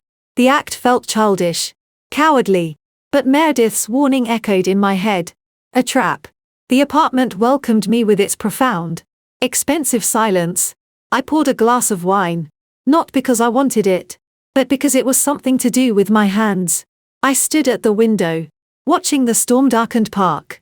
The image of Ethan's face, that look of dawning, horrified comprehension, played on a loop behind my eyes. It was what I'd wanted, wasn't it? To make him see. To make him feel the magnitude of his error. So why did I feel so empty? My phone buzzed again. This time, it was the landline. The number was blocked. I let it ring, listening to the shrill sound echo in the empty space. It stopped, then started again. Insistent. A minute later, my doorman, Carlos, called on the intercom. Mrs. Prescott, I'm sorry to disturb you. There's a Ms. Sophie Mercer here. She says she needs to speak with you. Urgently. She's quite upset. My breath caught. This. I had not anticipated. Not so soon. And not here. My fortress was being breached. I thought of Meredith's warning. Do not engage. But this wasn't Ethan. This was her. The source. Curiosity. And a darker, more compelling urge, to see the other player in the flesh. To measure my enemy, ward with caution. Carlos, I'm not receiving visitors. Please ask her to leave. I tried. She's insisting. She says she's not leaving until she speaks with you. She's causing a bit of a scene in the lobby. A scene. Of course. The calculated hysterics of a cornered animal. I could picture it. The tears. The raised voice. The performance for an audience of doormen and neighbors. Letting it continue was more dangerous than ending it. If she was here, she was unhinged. An unhinged person with a secret was a liability. Better to contain it. Send her up. Carlos, I said. My voice calm. And please, log the visit. For security. Yes. I put the wine down. I didn't change out of my meeting clothes. I needed every advantage of posture and presentation. I was in my home. She was the intruder. I unlocked the door and left it slightly ajar, then walked to the center of the living room, turning to face the entrance. My arms folded loosely, a general awaiting the envoy of a defeated army. I heard the elevator ding. Quick, sharp footsteps on the parquet hallway. Then she was in the doorway. A splash of violent color against my neutral tones. She was soaked. Her auburn hair plastered to her head. Her makeup smeared in tragic, raccoon-like circles around her eyes. She wore a thin trench coat, belted tightly, and she was shaking, from cold, or rage, or fear. Probably all three. She didn't wait for an invitation. She pushed the door open and stepped inside, her eyes wild, scanning the room before landing on me. You. She spat, the word dripping with venom. Sophie, I said, my tone politely inquiring, as if she were a delivery person with a package. This is a surprise. You're wet. You're tracking water on my floor. The banality of the statement seemed to enrage her further. You evil bitch. What did you do? What did you show him? I didn't answer. I just looked at her, letting her see the absolute lack of fear, of anger, of any emotion at all in my face. He called me. She choked out, tears mixing with the rain on her cheeks. He was horrible. Screaming, asking me about a test, a disease. He accused me of using him. How dare you? How dare you spread lies about me? They're not lies. Sophie, I said quietly, I have the lab report from GeneDx. CAG repeat count of 42. I have your notes. Security is everything. It's quite a plan. I have to admire the thoroughness, if not the morality. All the color left her face. The performance faltered, the outraged innocence crumbling to reveal the raw terror underneath. She took a stumbling step back, as if I'd struck her. You had no right. That's private. That's my private medical information. You stole it. How I obtained it is irrelevant. The fact of it is not. You hid a life-altering, fatal genetic condition from my husband while you encouraged him to leave his marriage, all to secure a financial future for your inevitable decline. That's not a love story. Sophie, that's fraud. It's not like that. She shrieked, her voice breaking. You don't understand. You with your perfect life, your perfect apartment, your perfect husband, you have no idea what it's like. The fear. Every day. Waiting. Wondering if today is the day you twitch. Or forget a word, wondering if you've already started. I'm 24. I don't want to die like that. I don't want to be a burden on my parents. I deserve a chance. I deserve some security. Some happiness before it all goes to hell. The raw pain in her voice was real. It echoed in the high ceiling of my living room. For a fleeting second, I saw not the mistress, not the enemy, but a terrified girl staring into an abyss. The diamond in my chest didn't soften, but it refracted the light differently. Pity was a useless emotion, but understanding was a tool. I don't dispute that your situation is terrible, I said, my voice still calm, almost gentle. Truly. But your method of securing that happiness was to destroy my life. You targeted a married man. You exploited his vanity and his midlife crisis. You lied to him by omission about the single most important fact of your existence. You don't get to play the victim here. Sophie, you're a co-conspirator in your own tragedy. I love him. The declaration was a desperate, clawing thing. No, you don't. You love what he represents. A way out. A safe harbor. You wrote it down. Love is not enough. Security is everything. You were clear-eyed about it. At least with yourself. Now he is too. She wiped at her face with a sodden sleeve, her breath coming in ragged hitches. The hysterics were subsiding, replaced by a calculating desperation I recognized. It was my own reflection in a funhouse mirror. What do you want? She asked, her voice dropping to a whisper. Money. Is that it? I'll go away. I'll leave him alone. Just don't tell anyone else. Please. If this gets out, my family, my brother, this isn't about you, Sophie, I said. And it was the truth. This is between Ethan and me. You are a symptom. A particularly painful one, but a symptom nonetheless. What I want is for you to disappear. To take your timeline and your plans and get as far away from Ethan Prescott as possible. He'll come after me, she said, a fresh wave of terror in her eyes. For the money. The apartment is leased by Prescott Holdings, which will soon be an asset in my divorce. Consider yourself evicted. The jewelry, the clothes, consider them severance. A very generous severance for services rendered. If you're smart, you'll pack what you can carry and be on a plane to anywhere by tomorrow. Because when Ethan realizes he can't fight me, his anger will have to go somewhere. And you, my dear, are the closest, softest target. She understood. The fear was now pure, unadulterated. She was realizing that the life raft she'd so carefully boarded was not only sinking but was about to drag her under with it. He'll hurt me, she whispered. Then you should leave before he gets the chance. I took a step toward her. I didn't raise my voice. But understand this. If you ever contact me again, if you ever speak to anyone about this, if you so much as whisper my name in connection with your medical records, I will not be as circumspect. I will release everything. The lab report, the notes, the financial records, to the press, to your family, to every potential employer you ever have. Your life will be over before the disease even has a chance to start. Do you understand me? She nodded. A quick, jerky movement. Her eyes wide with terror. The predator in her was gone, leaving only prey. I understand. Good. Now get out of my home. She turned and fled. A sodden, pathetic figure. The door slamming shut behind her. The echo seemed to last forever. I stood perfectly still, listening to the beat of my own heart. The encounter had left me feeling strangely soiled. I walked to the bar and poured the glass of wine down the sink. I needed a clear head. My phone buzzed. This time, it was a text from an unknown number. But the area code was Greenwich. My father. Lila, your mother told me. Call me when you can. We need to talk. Not a request. A summons. The other front in this war was opening. I texted back, long day. Dad, can it wait until tomorrow? The response was immediate. No. It cannot. I called. He answered on the first ring. Lila. His voice was the one he used in boardrooms, cold, displeased, expecting compliance. Hi, Dad. Arthur Harwood just called me. He's apoplectic.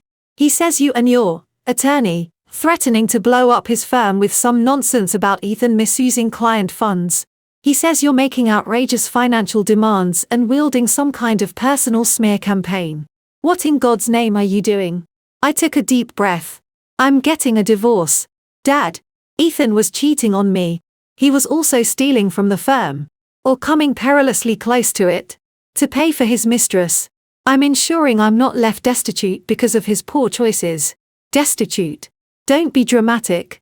You have your business. You'll be fine.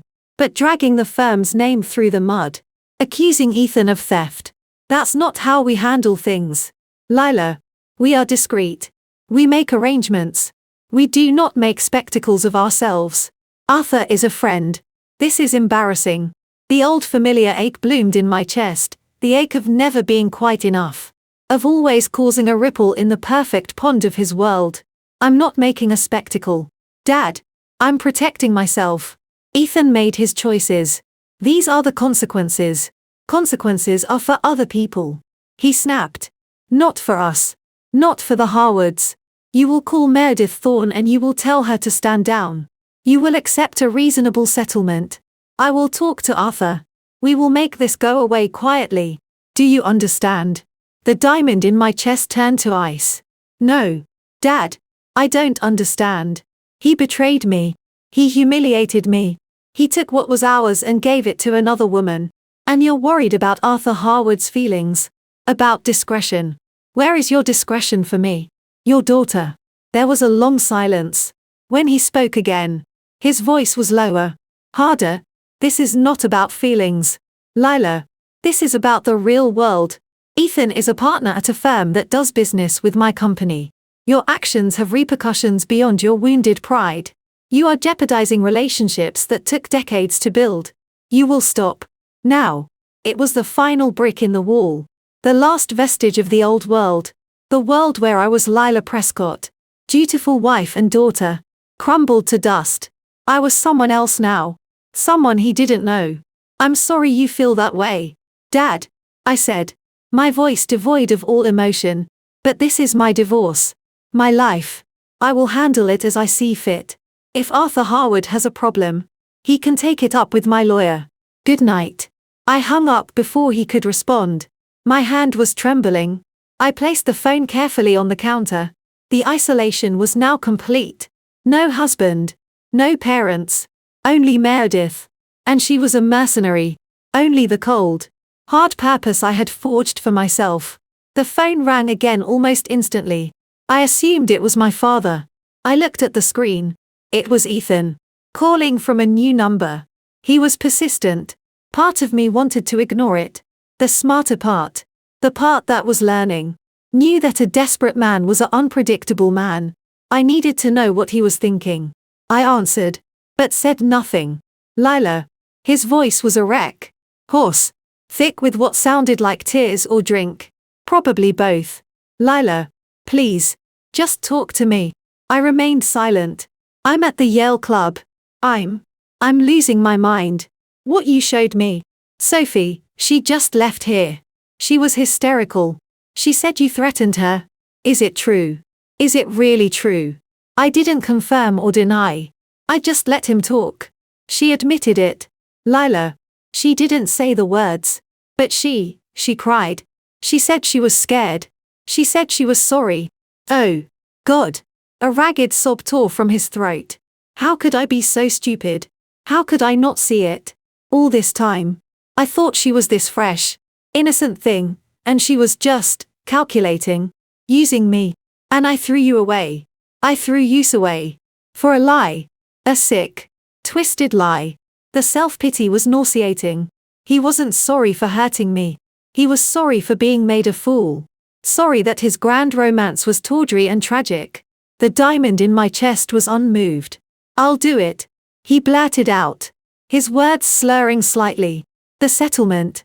Your terms. I'll sign. Just make it stop. Make her go away. Promise me you won't tell anyone. About the disease. Promise me. Lila. For the sake of what we had. Don't destroy me completely. There it was. The capitulation. Not born of remorse. But of terror and disgust. The financial ruin was preferable to the social and emotional ruin of being tied to Sophie's tragedy. He was choosing the clean break. The one that only cost money. His vanity had a price. And I had just named it. The papers will be at Rothstein's office by 10 a.m. tomorrow. I said. My first words to him. Sign them. Have Rothstein messenger them to Meredith. Once they're filed with the court. And once the first transfer is made. The matter is closed. I have no interest in your personal life going forward. Thank you. He whispered. The sound wet and broken. Lila. I am sorry. For everything. You didn't deserve this. It was the closest he would ever come to a real apology. It meant nothing. Goodbye. Ethan. I hung up. This time. I powered off the phone completely. The silence of the apartment descended once more. But it was different now.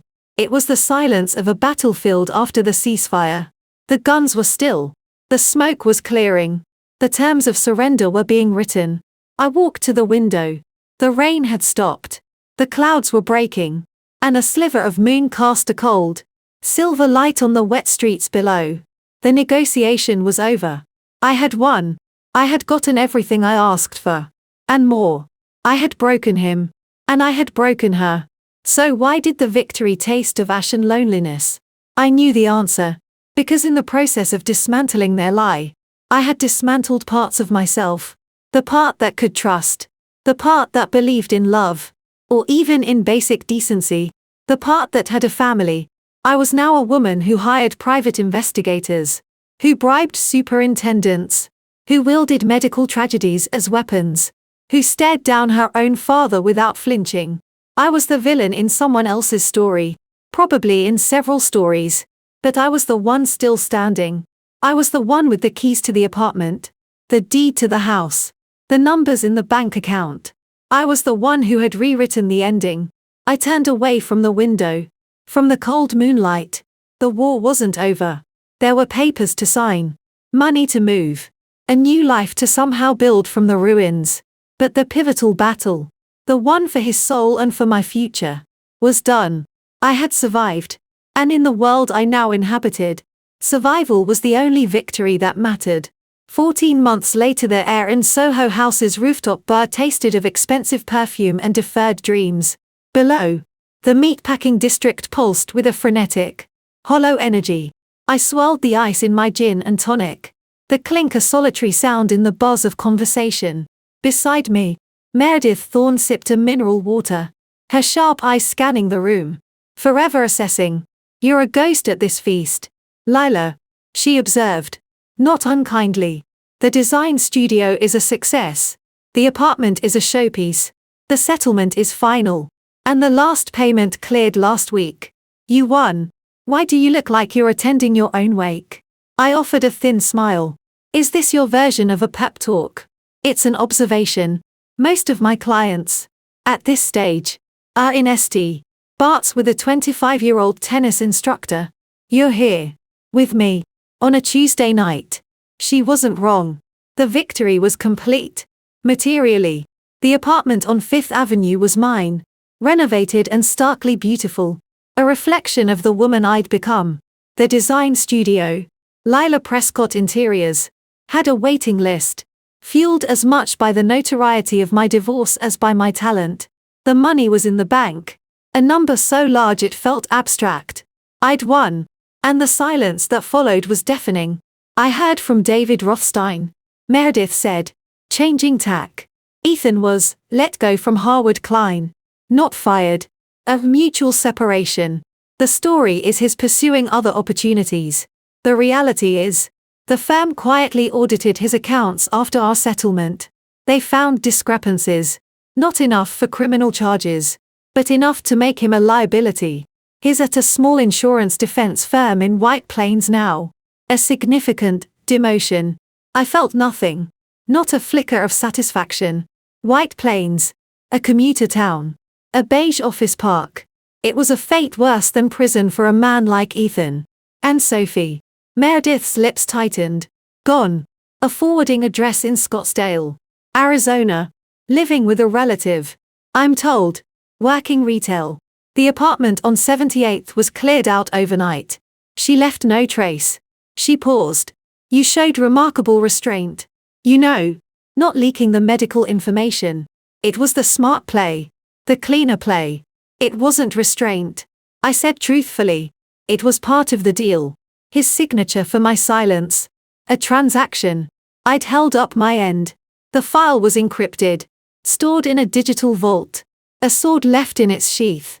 Nevertheless, she finished her water. The story, as it exists in our social ecosystem, is that Ethan had a tawdry, midlife crisis affair with a social climbing assistant. You, the elegant, long-suffering wife, emerged with dignity and a significant portion of the marital assets.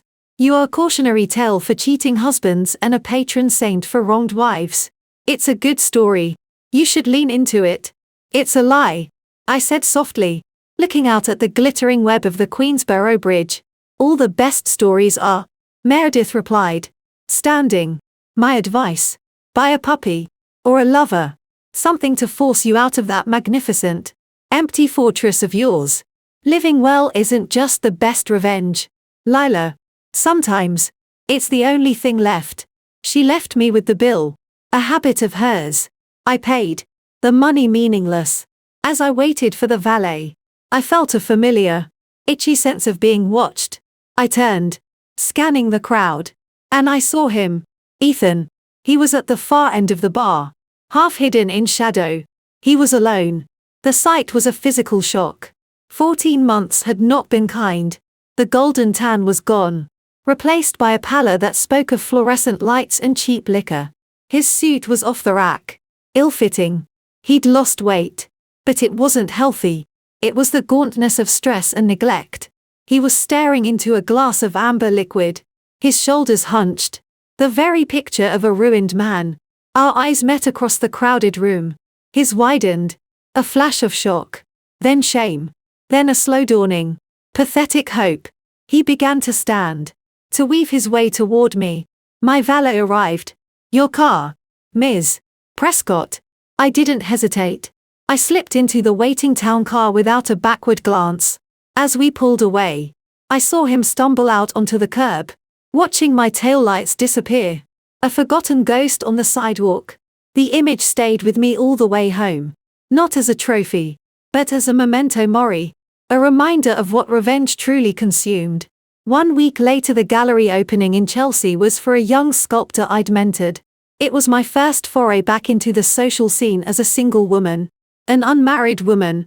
The air was thick with unspoken questions and performative support. I wore black. A simple sheath that cost more than most people's cars. And a smile that felt carved from wood. Lila. Darling. You look radiant. Freedom agrees with you. Air kisses from women whose husbands I now suspected. So brave. The way you handled everything. Such dignity. Subtext. Tell us the juicy bits. I moved through the crowd. A diplomat without a country. And then, I saw him again. Ethan. He was with a client. I assumed, a balding man in a bad suit. He was playing the part of the attentive junior partner. Laughing too loudly at a lame joke. He saw me. The performance faltered. His smile died. He excused himself and, to my horror, started walking toward me. There was no escape without causing a scene. And causing a scene was the one thing I couldn't afford. So I stood my ground. My wooden smile firmly in place. Lila, he said, stopping a few feet away. He smelled of stale coffee and despair. You look, well, Ethan. I nodded, my tone that of a distant acquaintance. I didn't know you were interested in contemporary sculpture. I'm not. Client. He shoved his hands in his pockets. A nervous, boyish gesture that was once charming. Now just sad. He looked around. Lowered his voice. I saw you. Last week. At Soho House. You left before I could. I had an appointment. I lied smoothly. He nodded. Swallowing. I wanted to thank you. For your discretion. About everything. It was part of our agreement. I know. But still. He took a shaky breath. I'm in a program. For the drinking. And I'm seeing someone. A therapist. I'm trying. Lila. I'm really trying to be better. The apology I'd waited for. In this mangled, public form. It wasn't for me. It was for him. A step in his 12-step program. I felt a surge of contempt so pure it cleaned. I'm glad to hear that. Ethan. Truly. I hope it brings you peace. He searched my face. Looking for something. Forgiveness. Pity. A crack in the ice. He found nothing. His shoulders slumped. You were right. You know. About all of it. I was a fool. I got what I deserved. For a moment, the mask of the ruined man slipped. And I saw genuine, unvarnished regret. It wasn't enough. It would never be enough. But it was something. No. I said. Surprising myself. The words were quiet. For his ears only. You didn't deserve White Plains. You didn't deserve the drinking. What you did to me. You deserved. The rest. That's just life being life. You got mercy. Ethan. I could have been so much crueler. He flinched as if struck. The truth of it. The absolute cold finality of it. Dawned in his eyes. I hadn't just beaten him. I had judged him. And found him worthy of a punishment just short of annihilation.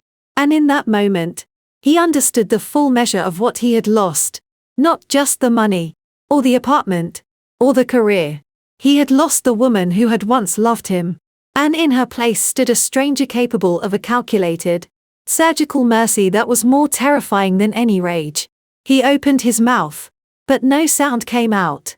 He just gave a slow, broken nod, turned, and walked away, disappearing into the crowd. A shell of the man who had once confessed his love for another woman over a 10-year anniversary dinner. I didn't watch him go. I turned back to the grotesque, beautiful metal sculpture in the center of the room. It was all sharp, twisted angles, reflecting the fractured light and the fractured people around it. I saw my own reflection, distorted in the polished steel, the elegant dress, the perfect hair, the empty eyes. Meredith was wrong. This wasn't a good story. It was no story at all. It was just an ending. Quiet, cold, and utterly, completely mine. 18 months post-divorce, the Pacific Ocean was a vast, breathing sheet of hammered silver under the dawn sky. I stood on the deck of the rented Malibu house, a sweater pulled tight against the California chill, coffee warming my hands. The crash of the surf was a constant, rhythmic erasure. Here, 3,000 miles from the canyons of Manhattan, the silence felt different. It wasn't the hollow quiet of my apartment.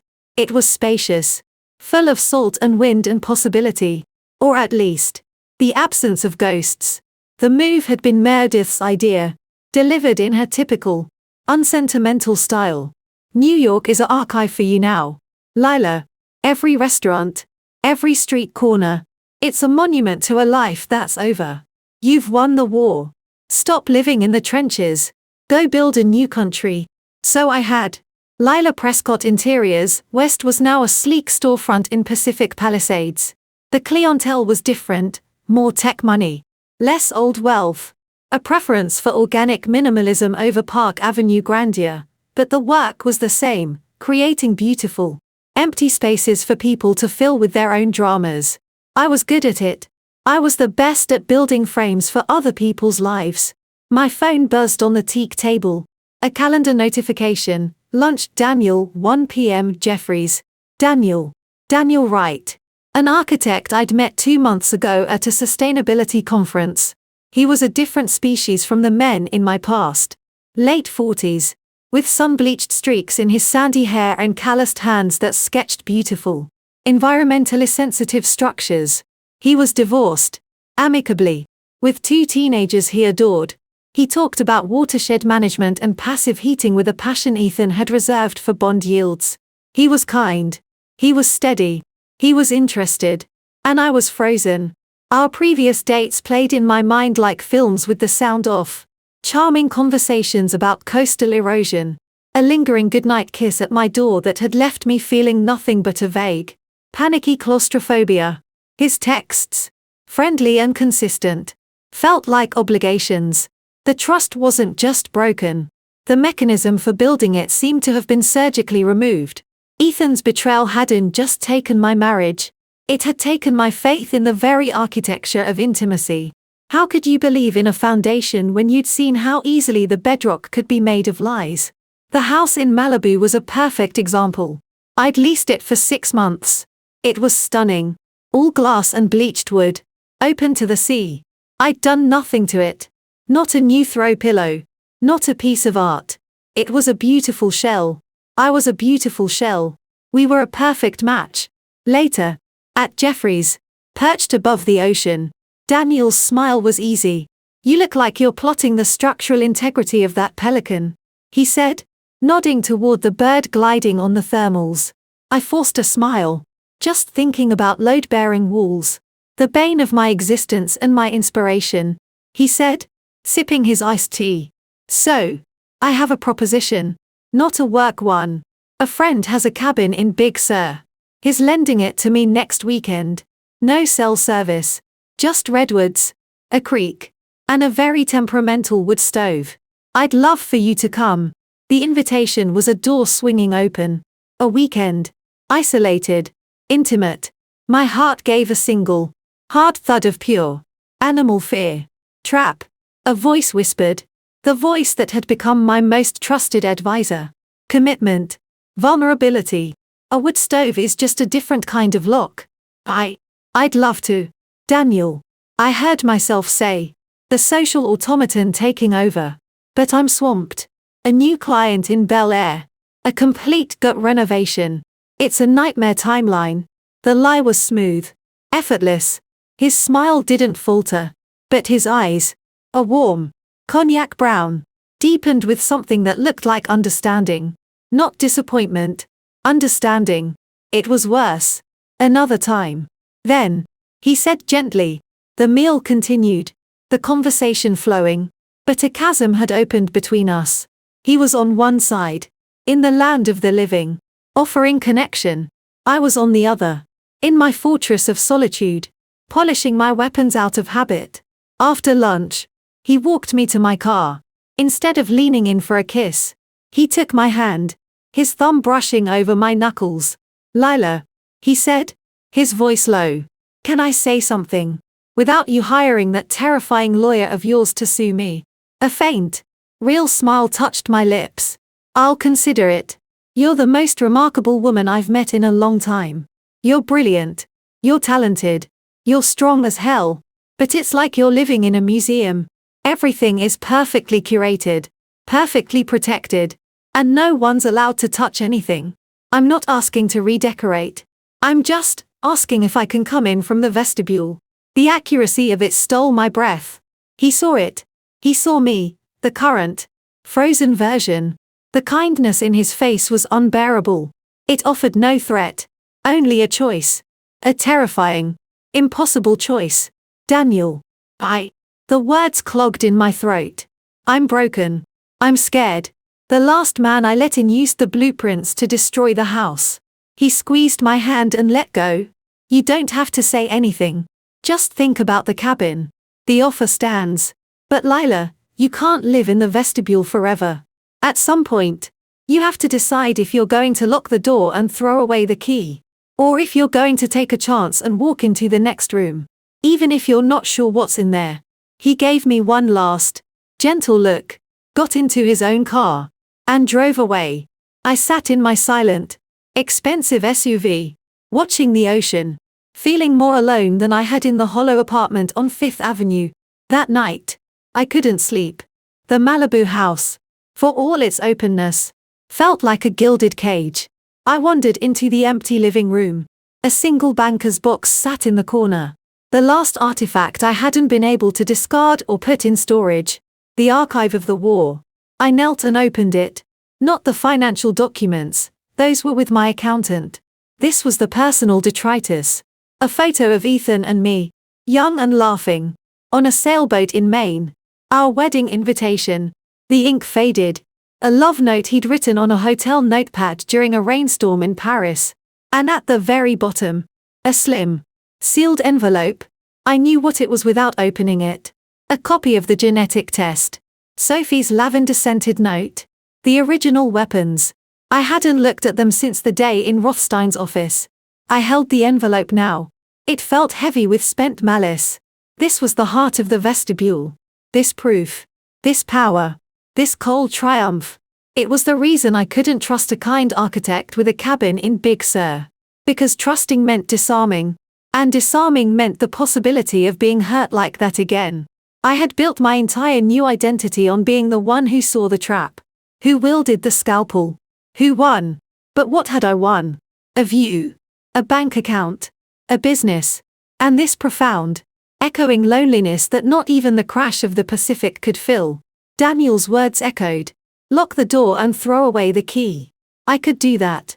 I could be the elegant, enigmatic, independently wealthy divorcee, a fixture on the charity circuit, a mentor to young designers, forever admired and forever untouched. It was a valid life, a safe life, or walk into the next room, with trembling hands. I didn't open the envelope. I carried it to the sleek gas fireplace. I turned the knob. A blue flame whispered to life. I held the envelope over it. The rational part of my brain. The part that had orchestrated the last 2 years. Screamed. This is evidence. This is power. This is your insurance policy, but insurance against what? A future that had already happened. A ghost who was in Arizona. A ruined man in White Plains. The past wasn't a room I could live in. It was a country I had scorched. Holding onto the maps of the burned land was keeping me in the ashes. I let go. The envelope caught. The edges curling black. Then orange. The flame consumed the paper hungrily. The medical secrets and the desperate plans turning to fragile, weightless black flakes that rose up the flue. The physical proof of my victory, of my pain, of my vengeance, gone in less than a minute. A small pile of grey ash on the ceramic log was all that remained. I felt no catharsis, no great weight lifting, just a simple, stark emptiness, as if I had removed a tumor I'd grown accustomed to carrying. I went back to the deck. The dawn was breaking again, painting the sky in watercolor streaks of pink and gold. The ocean was endless. My phone, sitting on the table, lit up. A text, not from Daniel, from my assistant, about the Bel Air client's indecision on marble versus quartzite. And then, a second later, another text. This one from Daniel. No words, just a single photo.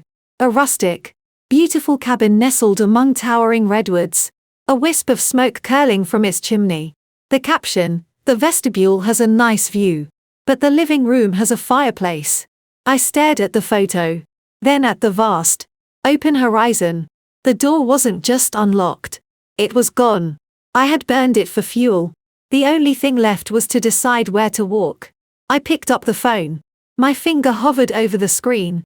The old fear, cold and familiar, coiled in my stomach. Then I looked at the last of the ash being swept away by the sea breeze from the deck. I typed 3 words. "I'll bring matches." I didn't hit send immediately. I held the phone, feeling the wild, terrifying beat of my own heart, not the steady, frozen thump of survival, but the chaotic, alive rhythm of someone standing on a cliff edge, choosing not to look down, but out. I took a deep breath of the salt air, and let my thumb fall. 3 months later, Edwards don't whisper. They speak in a language of deep, resonant silences and groaning wood. A sound felt in the bones more than heard. I sat on the porch of the Big Sur cabin, a wool blanket around my shoulders, and listened. For 3 days, there had been no cell service, no client emails, no hum of the city, no echo of the past. There was only the scent of damp earth and pine, the distant rush of the creek, and Daniel, moving quietly inside, building a fire against the evening chill. The cabin was his design. Of course, not showy, but profoundly intelligent. It was nestled into the hillside, all reclaimed timber and glass, drawing light and heat from the environment, giving shelter without imposing. It felt like an extension of the forest. It felt safe. That was the most surprising thing. In this remote place, with a man I was still learning, I felt safer than I had in my own steel and glass fortress overlooking the park. The weekend had been a series of small surrenders, letting him teach me how to prime the temperamental water pump, sitting in comfortable silence as we read by firelight. The first night, when a branch had scraped against the roof like a skeletal hand, I hadn't flinched into defensive isolation.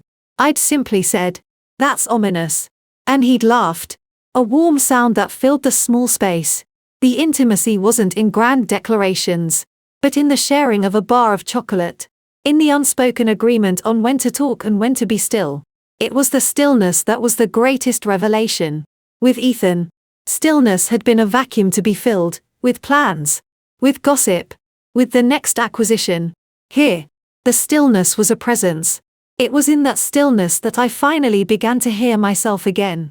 Not Lila the Avenger, or Lila the divorcee, or Lila the designer, just Lila. A woman who liked strong coffee, who was secretly afraid of bears, who could be moved to tears by the way the morning fog clung to the tops of these ancient trees. On the second day, we'd hike to a ridge overlooking the Pacific. The wind whipped our words away, leaving only the roaring edge of the continent. Daniel had pointed out a red-tailed hawk riding the thermals, and for a moment, I'd seen not a bird, but a kind of freedom, not from something, but into something. A purposeful, soaring trajectory. "What are you thinking?" he'd asked, his voice soft against the wind. I'd almost given the polished, deflective answer, about the line of the coast, about the client in Bel Air. Instead, I'd said, "I'm thinking I don't know who I am when I'm not fighting a war." He'd just nodded, as if I'd commented on the weather. "Maybe that's the point of coming here. to find out. Now, on our last evening, the fire crackled to life inside. Daniel came out, handing me a mug of tea, and sat beside me on the rough-hewn bench, not touching me, just sharing the space and the view. "Thank you," I said, the words inadequate. "For this. For your patience." "It's not patience," he said, staring out at the darkening grove. "It's curiosity. I want to see who you become when you're not looking over your shoulder. What if you don't like her?" He finally looked at me, the firelight from the doorway catching the flecks of gold in his eyes. "Then I'll have had the privilege of meeting her. And you'll know her a little better too. That's not a loss, Lila. That's a win." It was a philosophy so foreign to my recent life, where every interaction was a calculated gain or loss, a strategic move on a board. This was different. This was exploration. We sat until the stars punched through the velvet black of the sky, a dizzying spill of diamonds impossible to see from the city. I felt small, but not insignificant, a part of something vast and old and beautifully indifferent. Back in Malibu, the world rushed in, but its volume was turned down. The Bel Air client chose courtside. The business thrived. I began, tentatively, to make the rental house a home, not a showpiece, but a home. I bought a ridiculously ugly, supremely comfortable armchair at a flea market.